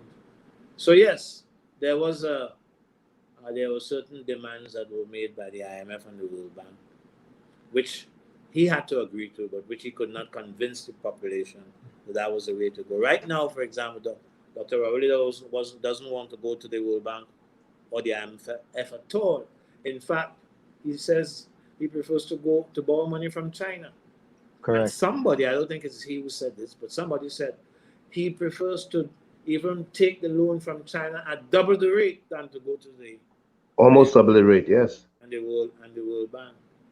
So I'm just saying here, Dr. 𝗪𝗏𝗏𝗏 remembers the history at least in part, and he doesn't want to risk the wrath of the public service and the teaching service if you were to go that way, because there would be a lot of retrenchment. That's one of the consequences of going the IMF route. There'll be a lot of downsizing, and some people would say right-sizing of employment in different public sectors, right? And that would have spin-off effects on the private sector. So there would be some, before this society, the economy, as we say, catches itself, there will be some disarray, and there'll be a political price to pay. Dr. James, I want to say, one quick minute, Tommy. I teach global business, and to me, not going to the IMF I agree with that, because I think the IMF have a one-size-fits-all policy for all these different countries, and they may come in with a policy that's not the right policy for Trinidad and Tobago. Right. But also when we're looking at today, it seems like if the IMF is in Trinidad because 30,000 CPEP workers got cut in salary, 450 workers from Cal going home. Right. NGC lost $2.1 billion.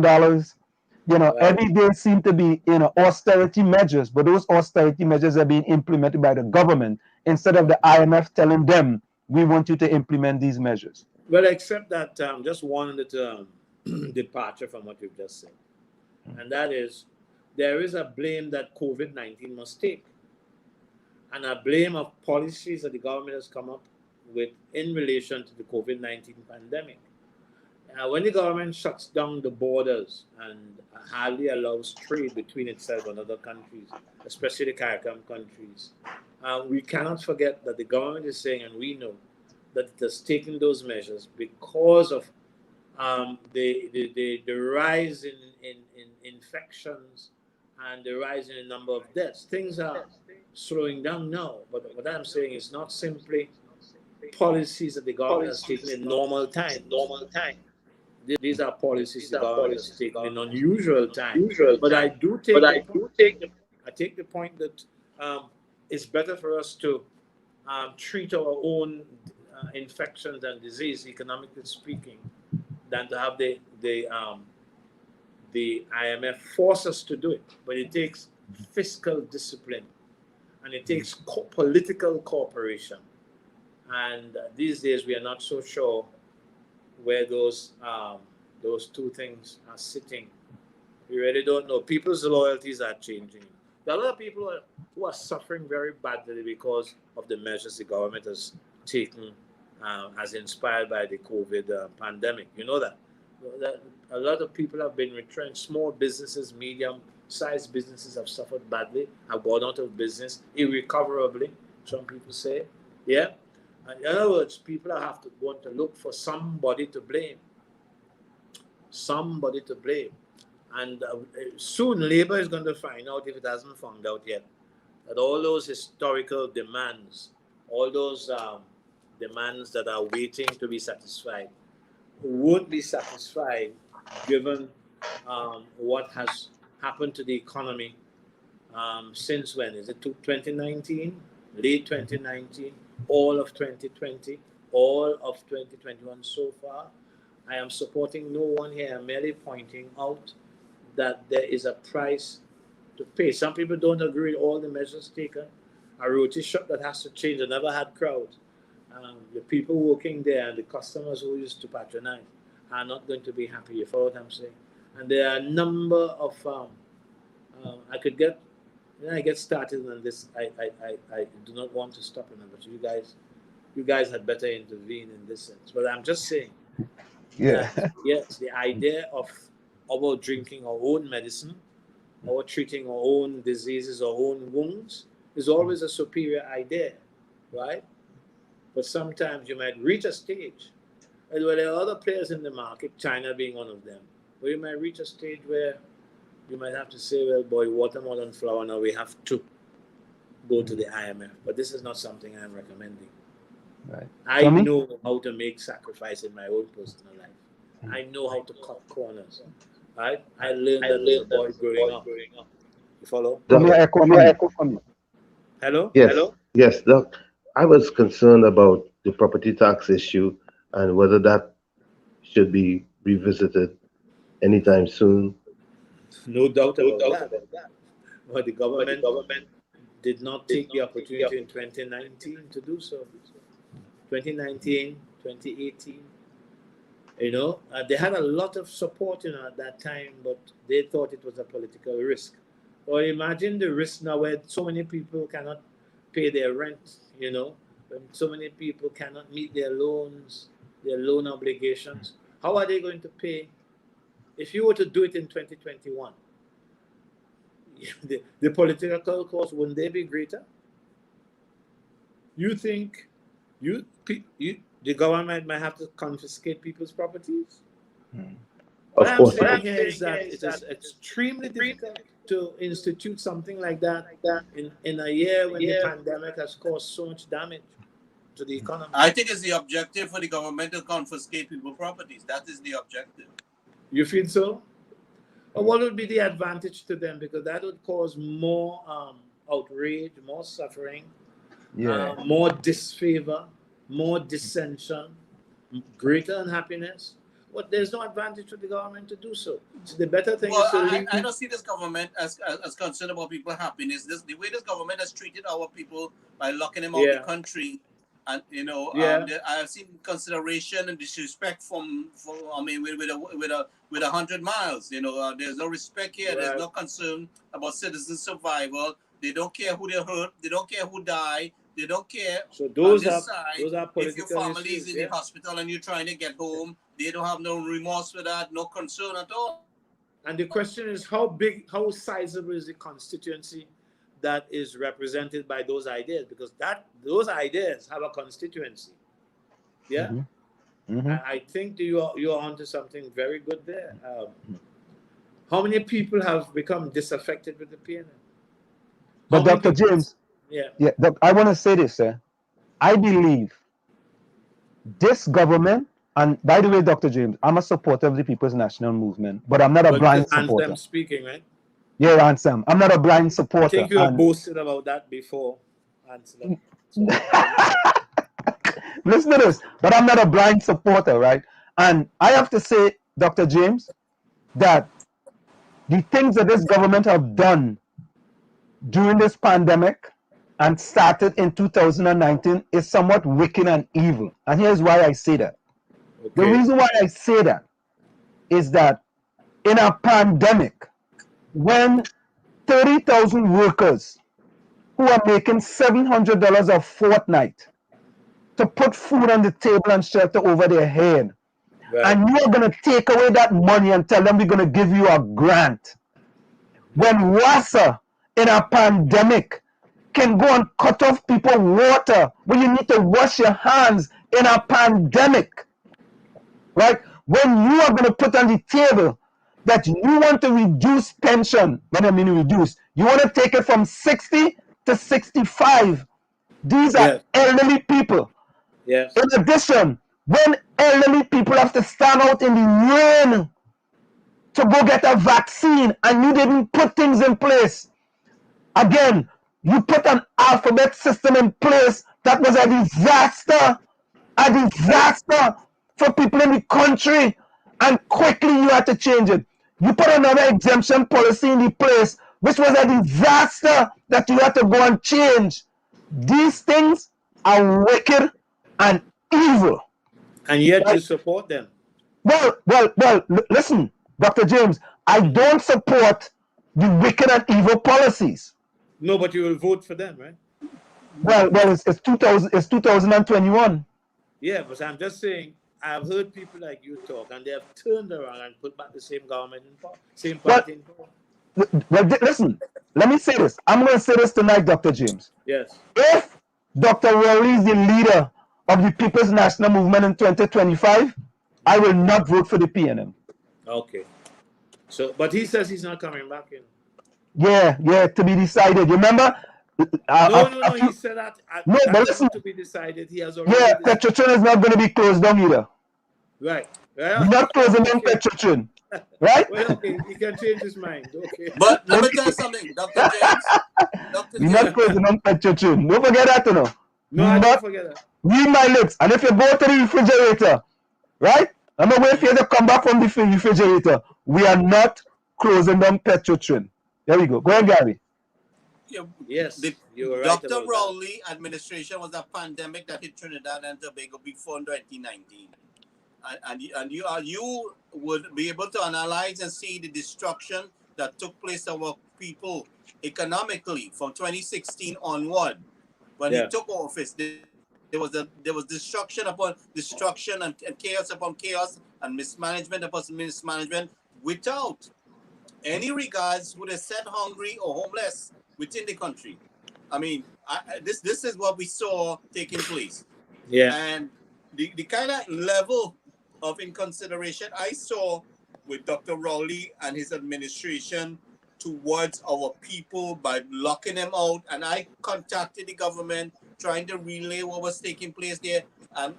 You can tell them who dying, who trapped in between transit, any citizen in emergency, it didn't faze them at all. Nothing that you reached out to them and tried to reason with them that the level of distress was taking place with our citizens outside the country, they couldn't care less. Yeah, but I don't know if it's a good idea to characterize any government as wicked. They have very poor and ineffective policies, but I don't know about wickedness. Wickedness for me is a spiritual thing, But Dr. James, after telling this, I looked up the meaning of wicked, right? And based on the meaning of wicked, yes, this government is wicked and evil. And as a matter of fact, in the meaning of wicked is evil. Because I'm a professor too, right? yeah, So I don't just throw around words lightly. yeah. But Based on the meaning of wicked. You have to be careful. In what No, sense that's okay. is the government evil? In what sense? Evil, and who benefits from being evil? There must be some beneficiary of the evil. Well, you know, when I listen to you guys talk, I'm thinking about the effect on the PNM's constituency. There are people who have become disaffected. There are some people who remain, the sycophants and the diehards will remain, but that constituency is only kept alive, and if it increases, it only grows to the extent that people do not want the opposition to be in charge. And it reduces to a contest between the two ethnicities or the two races. So I'm just saying here, there are people who will not vote the PNM and allow the UNC to win, because the UNC has more drive to win than the PNM has in maintaining power. Because there's a certain self-righteousness that the PNM brings to. If you listen to Dr. Rowley talk, it's he alone that is right. Everything the opposition says is wrong. You know, he does not even come across as somebody who has given the thing thought and, you know, is prepared to enlighten the country by rebutting systematically what the opposition is coming up with. So I am thinking that the PNM runs the risk of getting some big dents in its support, its traditional support base. And that is going to be a tremendous thing in the next elections. From what I'm hearing, there are people who have not recovered. In fact, I understand there are people who are dying because of poverty. You guys heard about that? Yeah, of course, They're of course. Dying because they cannot see about their health properly. Well, we appreciate getting that feedback from you, who is physically there. Well, I don't belong to any of the parties, and I am an independent commentator. I guard my independence jealously. You follow what I'm saying? But I can read the play and say, well, So, Dr. James, you don't support any party in Tobago? No, I mean, I don't vote in Tobago. But if the question you're asking is, if I were to choose between the two, which would I choose? I can unhesitatingly say the PDP. I don't know if that answers your question, but no, that answers my question. That answers the question. Yeah, but I'm not a member of the PDP. I think the PDP is more progressive, listens to ideas in a way that the PNM does not. The PNM has a culture within which its members are bound, and it's very difficult to reach them, to change their ways. The people in Tobago, for example, take their orders, or so it appears, from those in Port of Spain. Yeah? And that's part of the dominance of the PNM over Tobago. So I'm just saying here, I am free to see things as I think they are. One of my former students recently, in a text message, he said, what do you think about Rowley? He's not, you don't find him ridiculous? He fooled me, but I voted for him, but it's not going to happen again, And she was quite unhappy at the way he was prioritizing in this period of pandemic, I'm just saying that the PNM will lose some of its constituents. How big a slice of the constituents, I don't know at this time. But there's a lot of heartache and a lot of despair and frustration and nowhere to turn. There's a lot of that going on. And even though the government has come up with the grants, the various grants and so on, how those grants are administrated cause prejudice in the distribution and so on. Some people don't get it, There are other people who get it and others don't. And that causes a certain amount of bitterness in people who have traditionally supported the PNM, right? Now, of course, they have to go to the HCF to pay people, to pay salaries. That is not sustainable, as you know, right? So if we don't open our borders, Jamaica, as you know, has opened its borders. Correct. Yeah. And its tourism industry did very well in 2020, as you have read, right? Angola too. Angola doing very good with tourism. And they have not, by the way, the Jamaican, they haven't lost significantly more people than Trinidad. And they haven't had significantly more infections. You follow what I'm trying to say here? And you close down your borders, right? With minor exceptions and so on. I am not saying that there might be not some benefit or some saving grace to what the government is doing. But sometimes you wonder about some of the measures that they have taken, right? And more to the point, there are many people out there who are not quite convinced, who do not think that it's merely driven by a need to save people's lives and reduce the number of infections. They see some other factors involved, rightly or wrongly. And I think the PNM is at risk of losing. There's an underlying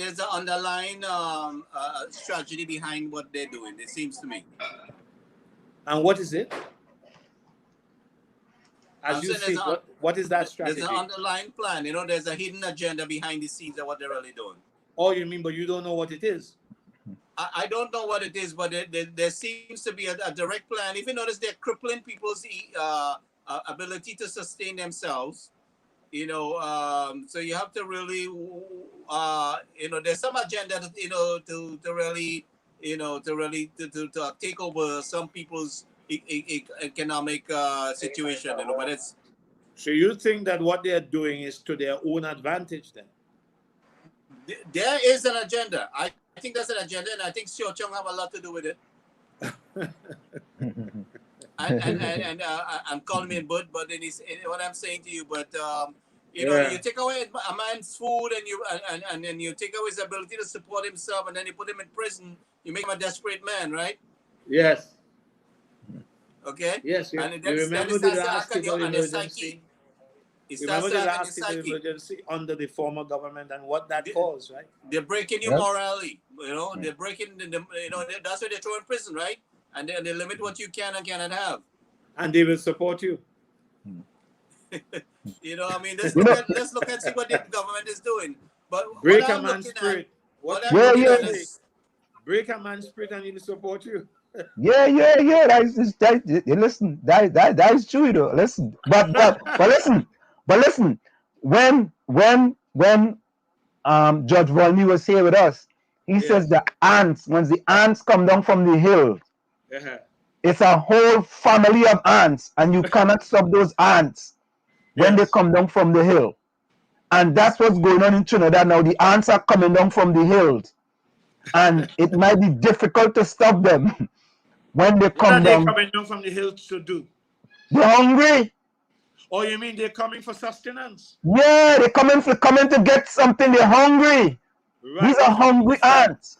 Which means that those of us who feel we are sitting safe will be affected. Of course. Of course. So social unrest. Of course. The ants hungry. And you can't stop those ants when they come down from the hill. But let me just one thing quick, Dr. James. The person who talked to you about Dr. Rowley and said they were very disappointed. Yes. Right? I fall into that category too as well. And here's why. I am one of the persons here in the diaspora who hosted Dr. Rowley twice at my house when he was in opposition. Wow. Twice. Wow. I hosted Dr. Rowley twice in opposition. He was not, and he was the opposition leader of the PNM. And the culminating activities used to happen at my house. Right. I took Dr. Rowley to the New York Stock Exchange. Right. For the first time. He has never been to something like that, the New York Stock Exchange. I worked at the New York Stock Exchange for 23 years. Wow. I took him and his entourage to the New York Stock Exchange. And today, I can say, just as that person told you, I am very, very disappointed in Dr. Keith Christopher Rowley. And the reason why I'm disappointed, I'm going to close with this, on this one. There are two things that I request of the government of Trinidad and Tobago. I am from 𝗪𝗏𝗃𝗏𝗃𝗏. Okay. And in 𝗪𝗏𝗃𝗏𝗃, there's been an abandoned building sitting since 2011. And there are 3 other buildings that have been unpainted for a decade and a half. Right. I requested from the government for them to either demolish the abandoned building or renovate it for 𝗪𝗏𝗃𝗏𝗃. And the second thing I requested was the Workers' Bank building on Duncan Street to establish the 𝗪𝗵𝘁𝗀𝗽 to Wall Street Empowerment Center. I hear you. And I felt the things that I did when Dr. Keith Christopher Rowley was in opposition, and the things that I showed him, he was an abysmal disappointment for the people of 𝗪𝗵𝘁𝗃 and the things that I wanted to accomplish. That's why I can sit here today and says I'm totally disappointed in him, and the PNM doesn't really care about the people of 𝗪𝗵𝘁𝗃 and environs. I can say that because of the facts. I like to make stuff up. This is factual stuff. But I just have to throw that in. But quickly, Dr. James, let me just read some things here from the chat. Somebody said, thank you, Dr. James. Something that has been telling him. When you tell nobody PNM and I was still vote for the PNM, somebody in the chat said the same thing about me. Somebody else says, Dr. Rowley is not coming back for another term. And another person says, yes, Mr. James, but the economy was falling apart before COVID. Do you agree with that? Yes, I agree with that too. But okay. It was better. It was easier to manage then. What COVID-19 has done is to exacerbate the situation very badly. You see, the economy is not far from being wrecked, you know. Our income as a country has declined considerably, you know. Right? As I said, some businesses are falling apart and they can hardly recover, and lots of people have become out of jobs and have had to, they're out of desperation. They have to take low-paying jobs and which themselves are not sustainable. And the state cannot employ everybody. Of course, the PNM revels in employing people because they create vote banks in that process. But it's going to be difficult to sustain it. And when people become as disappointed as you are, but lack your education, they are going to seek revenge in other ways. You know that, right? You can use your education and moderate your emotions. Yes? I have a recommendation. You know, it's a common sense recommendation that I would like to make. It's a simple thing. We have the resources to invest in mass production of food in the country. We have the ability to do that, but the government has not done so. Has not done so. I mean, I looked at simple things as when things were tough with my parents and my dad was a little bit out of work. We planned stuff around the house and tried to, you know, subsidize that income. The thing about it is that the government has not shown and wasted and worked against the agricultural industry. That is what I have seen. We could have been in a better situation if we had worked with the agricultural industry. You see, if our people have food, you might not have 10 suit of clothes, but if you have food and you have shelter over your head, this is the most important thing in sustaining yourself. So we should at least have the ability to feed our people. And that is why I said so negligence. Right. Although we still feed a lot of people, we still have a lot of food in this country, on the terrace.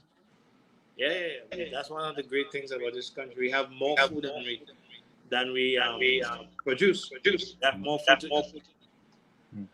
But its trade with CARICOM has suffered badly for all kinds of reasons because, of course, rooted in the pandemic. It's not good. It's not good. It's how the politicians persuade the people to stay with them. How are they going to do that? I'm going to be watching for that. How do they persuade people to continue to support them, given what they have presided over? Dr. James, another person is quickly three other things. I like to get these people. Someone said judgment was given by the Privy Council that the government can't touch salaries in the matter that was awarded to Candy Chin-Choi by the Privy Council. I don't know if you know about that. Someone also said right, the UNC took the government to court on property tax issue and it's still a court matter. Let me see. Another person says God wicked also. God what? Wicked also. Hold on.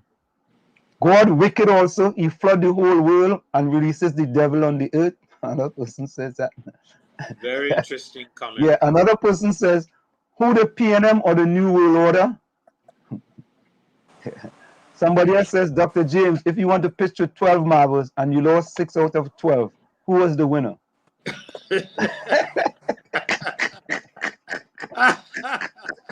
that is a fellow we have in the chat here called Ulrich, Dr. James. Yes. Ulrich does come up with these type of things, you know. So who's the winner, Dr. James? I don't understand the mathematics there. I don't understand the mathematics myself. He also said to me, there's some algebraic notion there that has eluded me.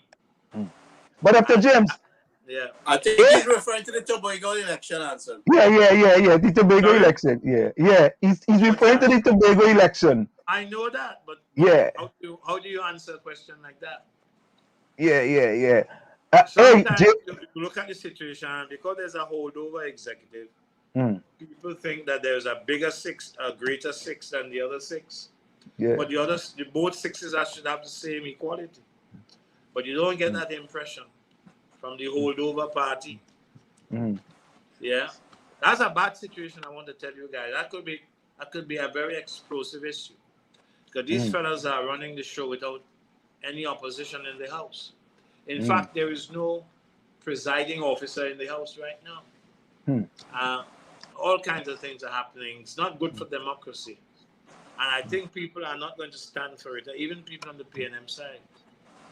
Well, what I see happening is I think the government is working the grounds to destroy the opportunity of the PDP in making any kind of further progress. Some people think so. Some people think that's what I think taking place. And if they have to frame what's new, or they have to make some kind of mischief with the destiny just before the election is called to derail the votes, they will do everything in that aspect, and that's what I think we have to watch for. But remember that the PDP is not a bunch of bricks on boards that you break. They have life and energy as well. They can answer back. Yeah, and they have some intelligent people. Oh, and they can answer back. Yeah, they have intelligent people. Remember, to get to 6 seats, it wasn't an easy task. People who have seen the light, they have seen that they can dislodge the PNM, and they are still living in that hope. You follow what I'm trying to say? So it's not as if PNM is going to have a walkover, but they're going to try. Dr. James, Kathy says, I'm a Tobagonian and things are rough to survive. Yes, I imagine. So she means job-wise and so on. Well, just to survive, I guess. You know what I mean? But how do you survive without a job? Yeah, that's true too. Well, can she go to the supermarket and buy what she wants? Can she go to the other groceries and get what she wants? Yeah. The boats, of course, still operate not at the same schedule as before. And you can't sell not on the side of the street. You can't sell. Well, the groceries can do some that. bakery. The groceries can do that. They interpret the protocols to allow them to sell those things. Someone also said, no, Mr. James, no, Dr. James, COVID only give them excuses. Okay. Another person says, Dr. Winford James, do you believe that Tobago is in good financial situation now? No, not at all. Far from it. That's a whole conversation by itself. Oh, that's no, there's a lot to say about that. That's a conversation by itself. Kathy J. from Tobago says, as a self-employed person, I never thought in my life I will have to reach this state. My bank account reading minus $2.27. Wow. And now she has to go depend on other people who could take advantage of her, right? Yeah, and Dr. James, wicked and evil policies cause that. Yeah, well, as I said, that sounds like a biblical kind of approach. I don't have much faith in the conventional, canonical, biblical approach. Okay, that's all right. Okay. Yeah, you follow? No. Yeah. Use All these things that are happening here have happened in the and worse have happened in the world. You know, we know that, right? Correct is right. Across history, far worse things have occurred.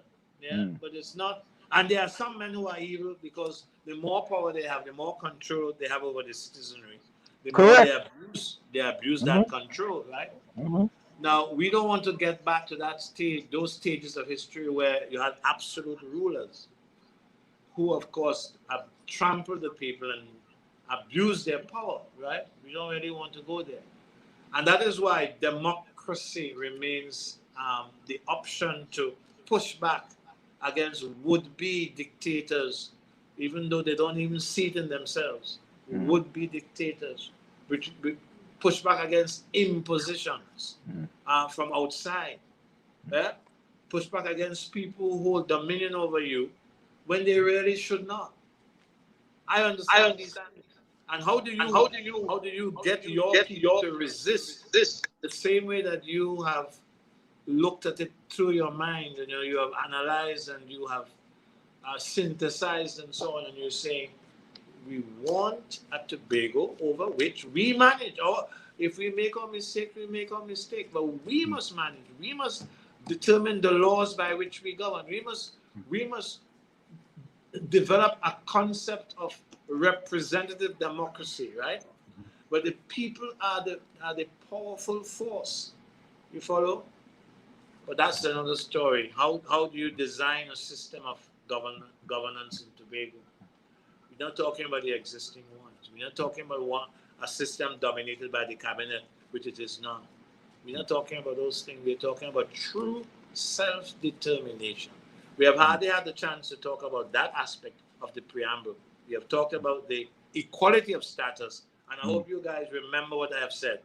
Even though you may not agree with it, see if you can find people who can improve on that idea. And as soon as you find that, let me know, please. Yeah, we let you know. Another person said race, Mr. James, that's why.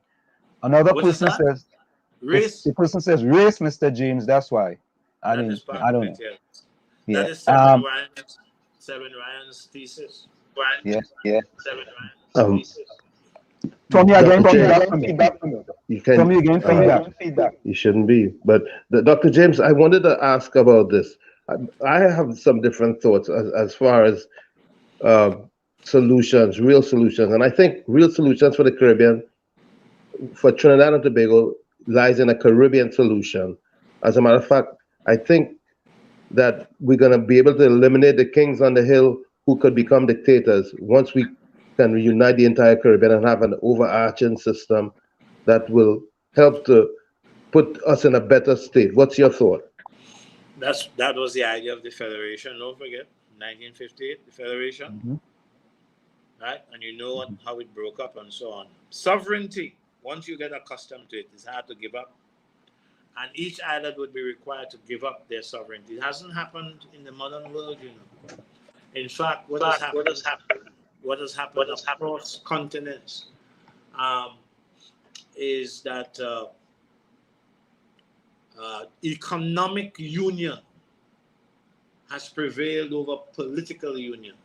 So you form trade blocks, and if you're big enough, you control trade to the extent that you can. So you have the European Union, right? That's an economic thing. You have the union in some of the Asian countries. I forgot the name that they go by now. The Africans are also trying, right? And I understand that there is a concept now, instead of Pan-Africanism, there's a concept of global Africa, right? And this Professor 𝗪𝗏𝗏𝗧𝗦 was pushing that recently in a brilliant lecture that I heard. So we have CARICOM. And CARICOM, once you join it with the concept of, what do you call that, CSME, what do you call that again? With the CSME, you know what I'm talking about?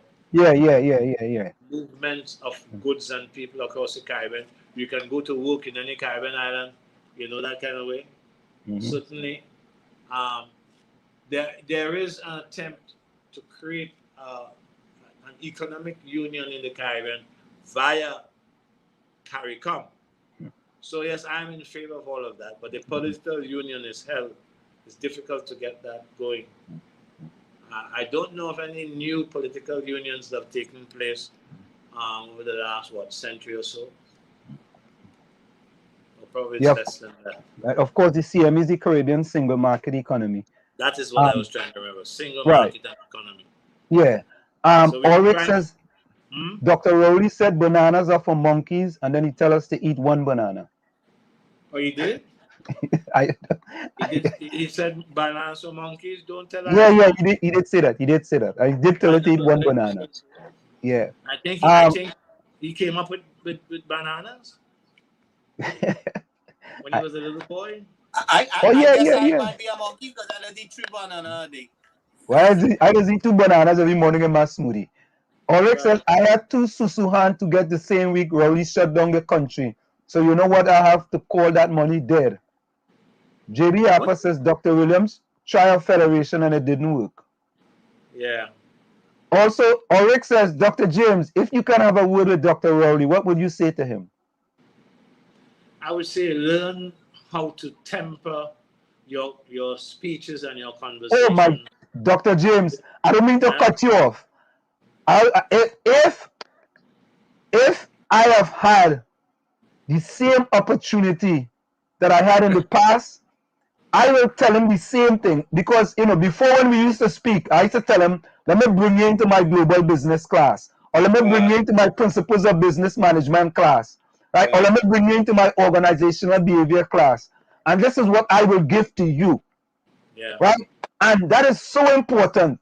So important. So go ahead. I'm sorry to cut you off, but that was a good question always. Yes. Learn to temper your speeches too and your conversations with the people. Yes. Learn to be less insultive. Learn to be more dispassionate. Learn to focus on enlightening people, especially your perceived enemies. Teach the nation. Take the opportunity every time to show the nation that this is the right way to go. And don't let yourself become overcome by emotions or by political adversariness, political behavior in the face of pressure or people who disagree with you. Yes? Take the higher ground. You are the leader of the country. You are a leader of all the country, including the opposition forces. You are the leader. So I would say temper your outreach to the public, what you say, and of course, if you make mistakes, freely admit, and then get up and go again. That's what I would say. Many things to say, but that would be the main thing, I think. Would he listen to me? I don't think so. I think you're absolutely right. Dr. James, right, Dr. James, I think you see the comment to the Ulrich asked, do you think he will take your advice? And you answered the question before he even asked you. I am not on YouTube,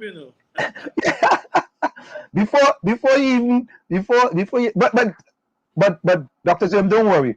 We will put out something a message to Dr. Keith Rowley from Dr. Winford James. Don't worry, we'll put out something. Yeah, but again, Dr. James, we wanna thank you. And listen, we actually want to have you back because this was such an informative discussion about Tobago. But before you go, yes, if you had to give an opinion on the upcoming election, do you think the PDP will outlast the PNM?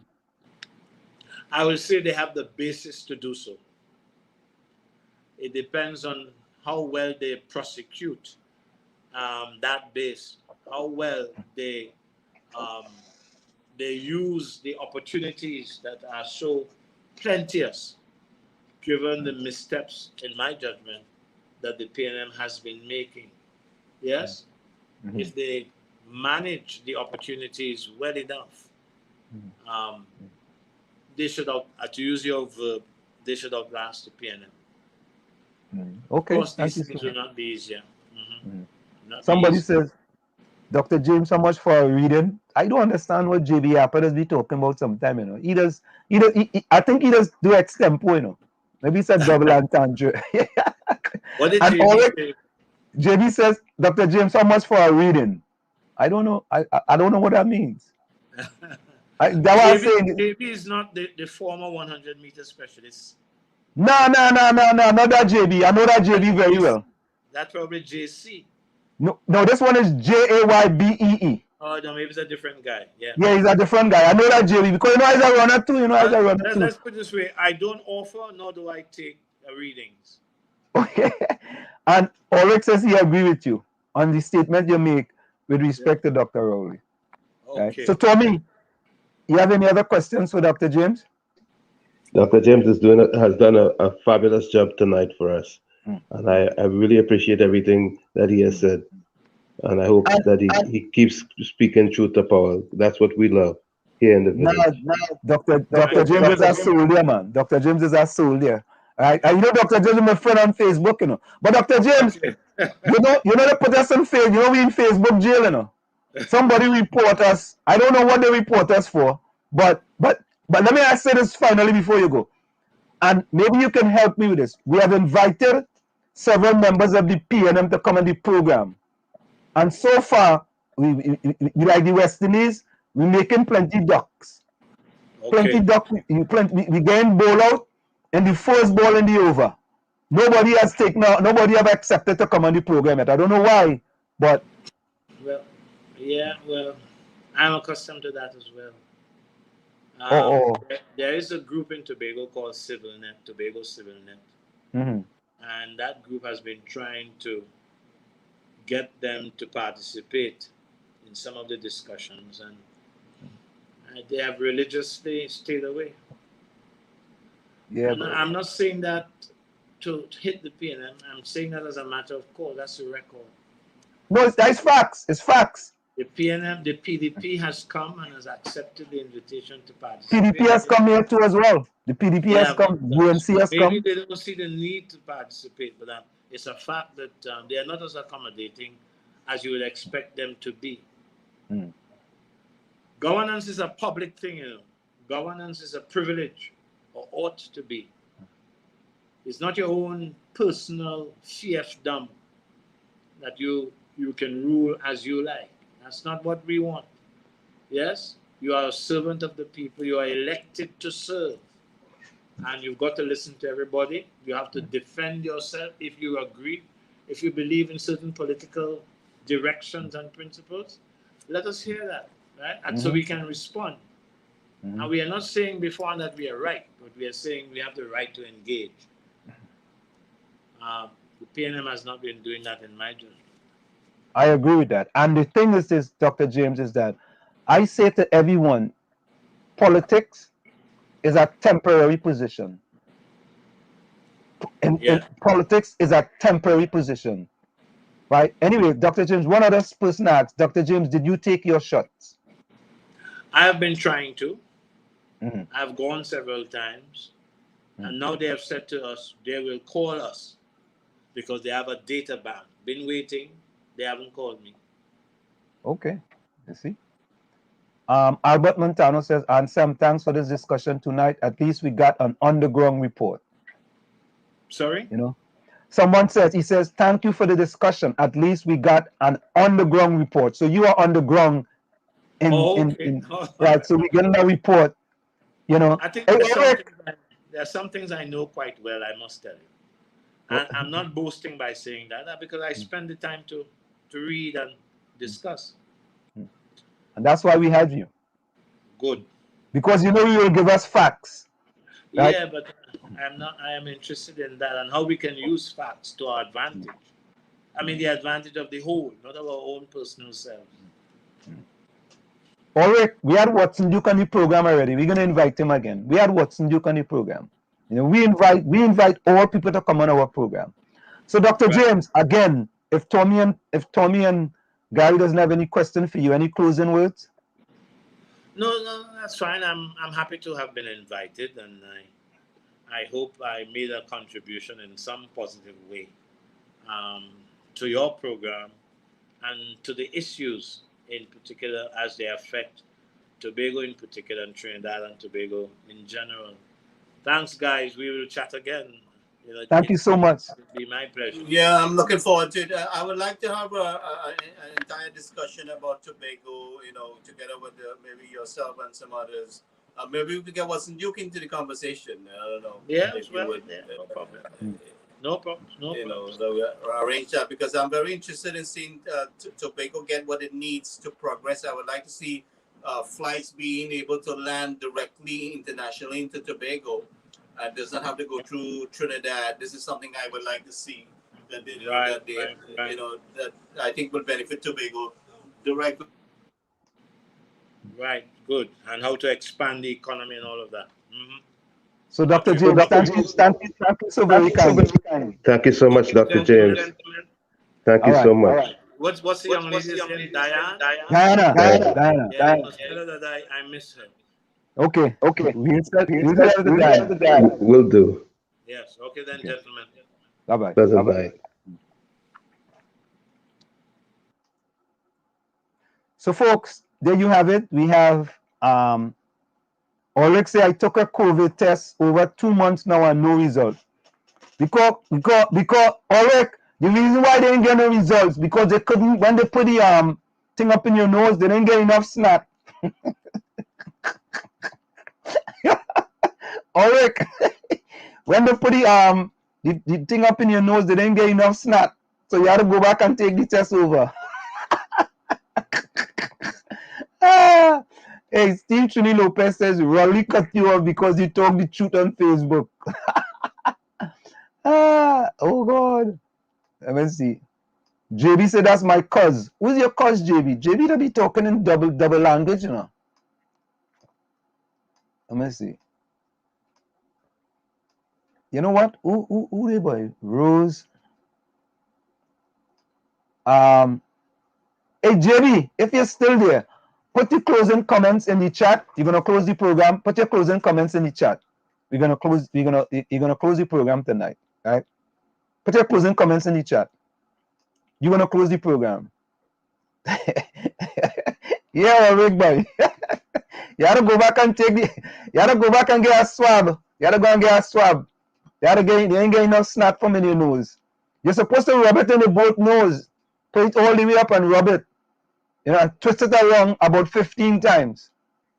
Because your Mazidias didn't have a snotty nose. Then they had to put it down in the tube and spin it around 15 times too. So you had to try a little thing. Oh, but guys, I guess we want to thank Dr. James so very kindly. Yeah? It was a fantabulous discussion. And of course, we go try and get Watson Duke in the program as well. I mean, that's what we try to do here. And eventually, one of these good days, 1 p.m. go come on the program. Well, we had 1 p.m. already, we had the counselor from Pleasantville. So I think it's about time we bring back Watson Duke and expand on these Tobago affairs. Yeah. I was send him a request, see if he go come back or you know what I mean. Who's the next guest? Well, we don't know, but we're looking at JB. We're looking at Watson Duke, boy. But JB, maybe you could try to get one of your PNM people, man. You could try to get one of them. Tell them we have this program in foreign called In the Village to the Dark Triplets, and it will be a good program for the 350,000 people here in the diaspora, 350,000 Trinidadians here in the diaspora, who want to hear from a person who is part of the PNM. Or maybe you could get somebody from the Go Along, Get Along PNM gang. Try to get Rhoda Barrett. Rhoda Barrett can represent them. Or Pastor Google. You could get Pastor Google. Or Sharon Felix. Or maybe you could get Bruce Wayne. Or Dominic Romain. Or you could get the fellas from the seamstress shop in I-95.5. That's what they call that program? Tommy, you know that program? The barber shop. The barber shop. You're gonna get you really don't want to get out of Facebook jail. You want to stay that's what. Oh God. My bad. The barber shop. Oh, the barber shop. I thought it was the seamstress shop. Yes, I just get mixed up with these things, but JB, thank you very much for correcting me. Right? And Ulrich, we're trying to get Dr. Rowley, boy. We trying. We will keep trying, you know. Hey, Gary. You gotta get Gary. Gary, you have to get Mrs. 𝗪𝗶𝗃𝗃 business, you know. Boy, she don't want to tango with me. Gary, Aslam, you sure you want Kamla on the show? Yeah. We want 𝗪𝗶𝗃𝗃 business, sir. I would have to stay off the show the day she comes on. Because both, you realize that both is a waste of time, leadership and opposition. No, but we want them and we want to talk to them. We want to talk to them, and but Albert, all those PNM people cannot speak out when you ask good questions. Nah, they go answer, man. They got to answer. But I support them, Dave Tanku, for political leader, boy. No, Dave does come all the time. Anytime we call Dave, he does come. No joke. Yeah. Dave, He's a reliable and Senator Damian Lauder too. Anytime we call them fellas and them just show up without a problem. No joke. And they bring some substance to the program. You know, they bring some real food. You know, they don't. Yeah. Them fellas and them good. Listen, the genuine and they bring facts for you. I was still trying to get a few PNM people. Hey, JB say he could get Sharon Felix. JB get Sharon Felix now. Tell Sharon Felix you she to come. The reason the PNM about free run is because the opposition is weak. That's what JB said. Yeah, tell Sharon to bring Rhoda too. Yeah. And JB contact Rhoda Barrett. Rhoda Barrett have the ketchup program. Is it ketchup sauce? That's the name of the program, JB? JB's right. Yeah, I think it's ketchup sauce is the name of that program. So, folks, of course, hey, JB, put your closing comments in the chat. You go close the program tonight. Put your closing comments in the chat. Oh, it's new sauce. What the hell is this? I getting all them things wrong, boy. I thought it was ketchup sauce, yes? It's new sauce. Boy, I just start doing a little more research, boy. Send the put me in Facebook jail, I get kind of dotage, boy. Send the put me in Facebook jail. So, folks, of course, it's in the village to the dark triplets on WZYE 95.9 FM. Diana, get well sooner. We missing you, girl. I gotta start doing editorials. I gotta start doing editorials now. Dr. James missed that too. Yeah, Dr. James asked Diana getting real big, buddy. Right. She's a star on the show, you know that. Yeah. Dr. James asked for Diana, right? What is that thing, boy? And he remember Gary. Also, we get an echo from your phone. Yeah. JB, that is your closing comments, man. Come on, man. Put some good closing comments in, man. What is that one? All right, folks. Of course, it's in the village of the dark triplets on WZYE 95.9 FM.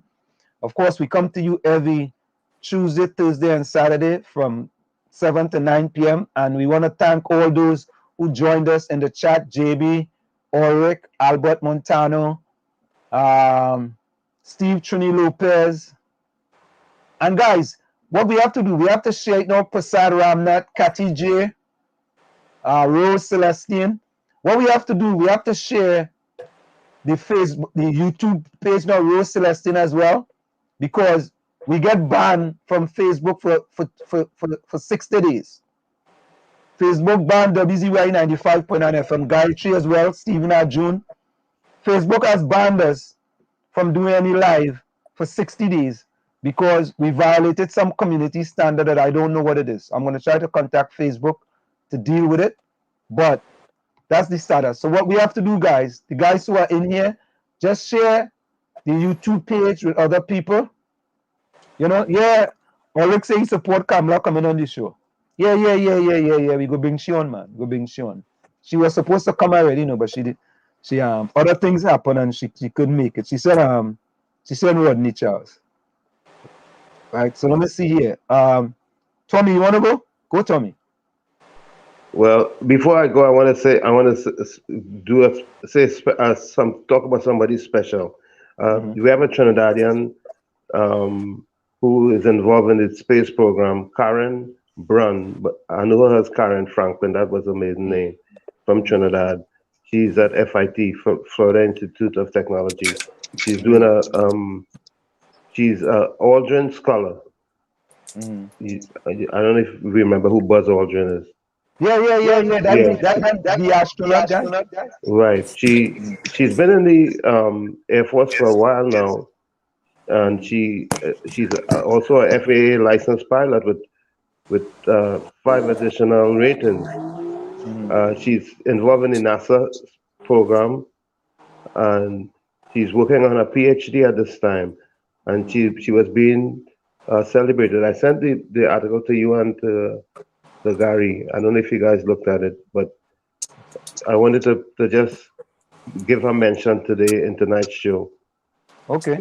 All right. Tommy, if you could get her for 5 minutes, you could be on the program and talk for 5-10 minutes. I'll try to see if I can get her. I'll do my best. Okay. Anyways, all right. This is what I want to say. Time is longer than twine, and the longest prayer has an amen. As far as what's going on in Trinidad and Tobago right now, so everybody just has to just keep the faith and hold tight. Also, I have something else here. that I have. Hold on. Oh yeah, this is what I'd like to say also. If you don't like the road you're walking, start paving another one. And those words are from 𝗪𝗶𝗃𝗃. And that's exactly where we have to go with this thing. We have to start paving another road, because the way things are going, it doesn't seem as though it's going to lead us to any good destination. And we got to do what we got to do. Keep speaking truth to power. Pleasant night to each and every one. Thank you, Anselm. Thank you, Gary. And get better soon, Diana. Okay, and folks, we're going to go for a quick station identification, and we're going to be back to close the You're program. listening to WZYE 95.9 FM. You are listening to WZYE 95.9 FM, the most influential name in Caribbean radio in the tri-state area. Broadcasting from East Orange, New Jersey, the most influential name in Caribbean radio, WZYE 95.9 FM. And we are back with you. In the words of Theodore Roosevelt, patriotism means to stand by country. It does not mean to stand by the president, prime minister, or any other public official, save exactly to the degree in which he himself stands by the country. It is patriotic to support him insofar as he efficiently serves the country. It is unpatriotic not to oppose him to the exact extent that by inefficiency or otherwise he failed in his duty to stand by the country. In either event, it is unpatriotic not to tell the truth, whether about the prime minister, president, or anyone else. That's Theodore Roosevelt. From where I sit, this is it.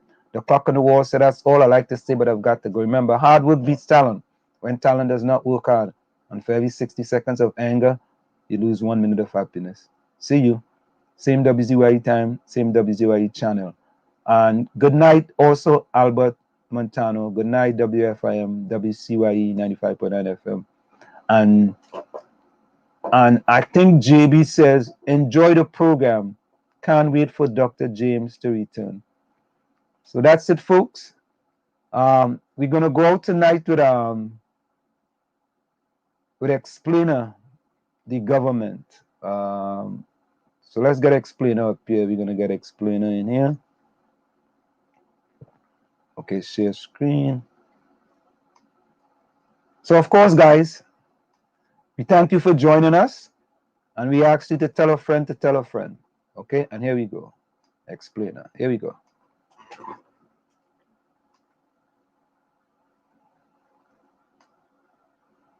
Come on, explainer. Okay, folks, here we go.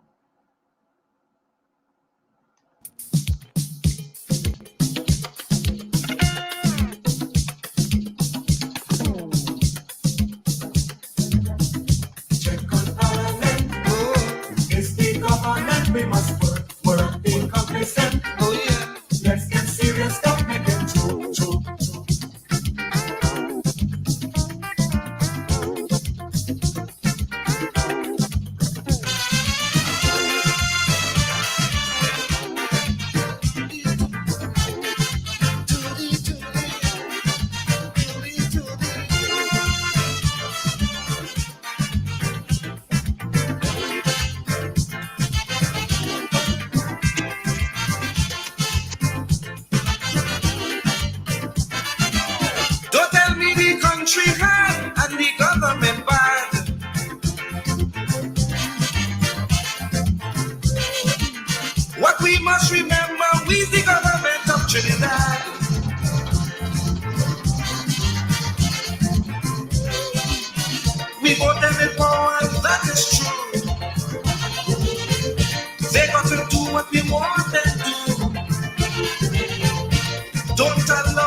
If we elect them to serve, that's why we must be concerned. Every country gets a government that deserves for more improvement, bigger achievements. Work with government, stop being complacent. Judy, Judy, Judy, Judy.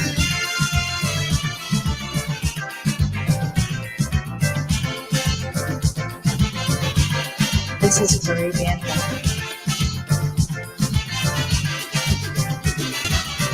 Let us get serious now about national affairs.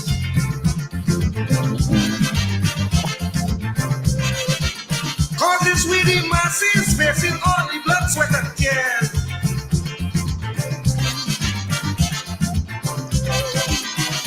Let us get serious with Parliament.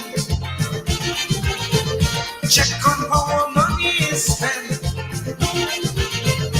Don't just sit without a murmur and create a monster ready to devour. Every country gets a government they deserve. If we elect them to serve, that's why we must be concerned. Every country gets a government they deserve for more improvement, bigger achievements. Work with government, stop being complacent.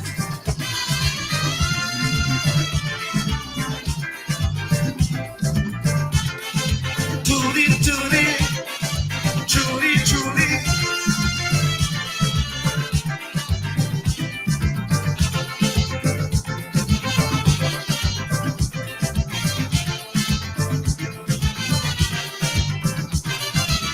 We going through crucial times, as we all could see.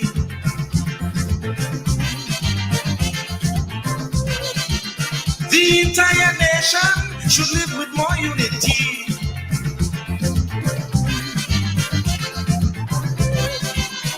It's not what the country could do for me, it's what I could do for my country. Don't listen criticizing, I'm not realizing that the country dying. Every country gets a government that they serve. It's we elect them to serve, that's why we come to observe. Every country gets a government that they serve for stability,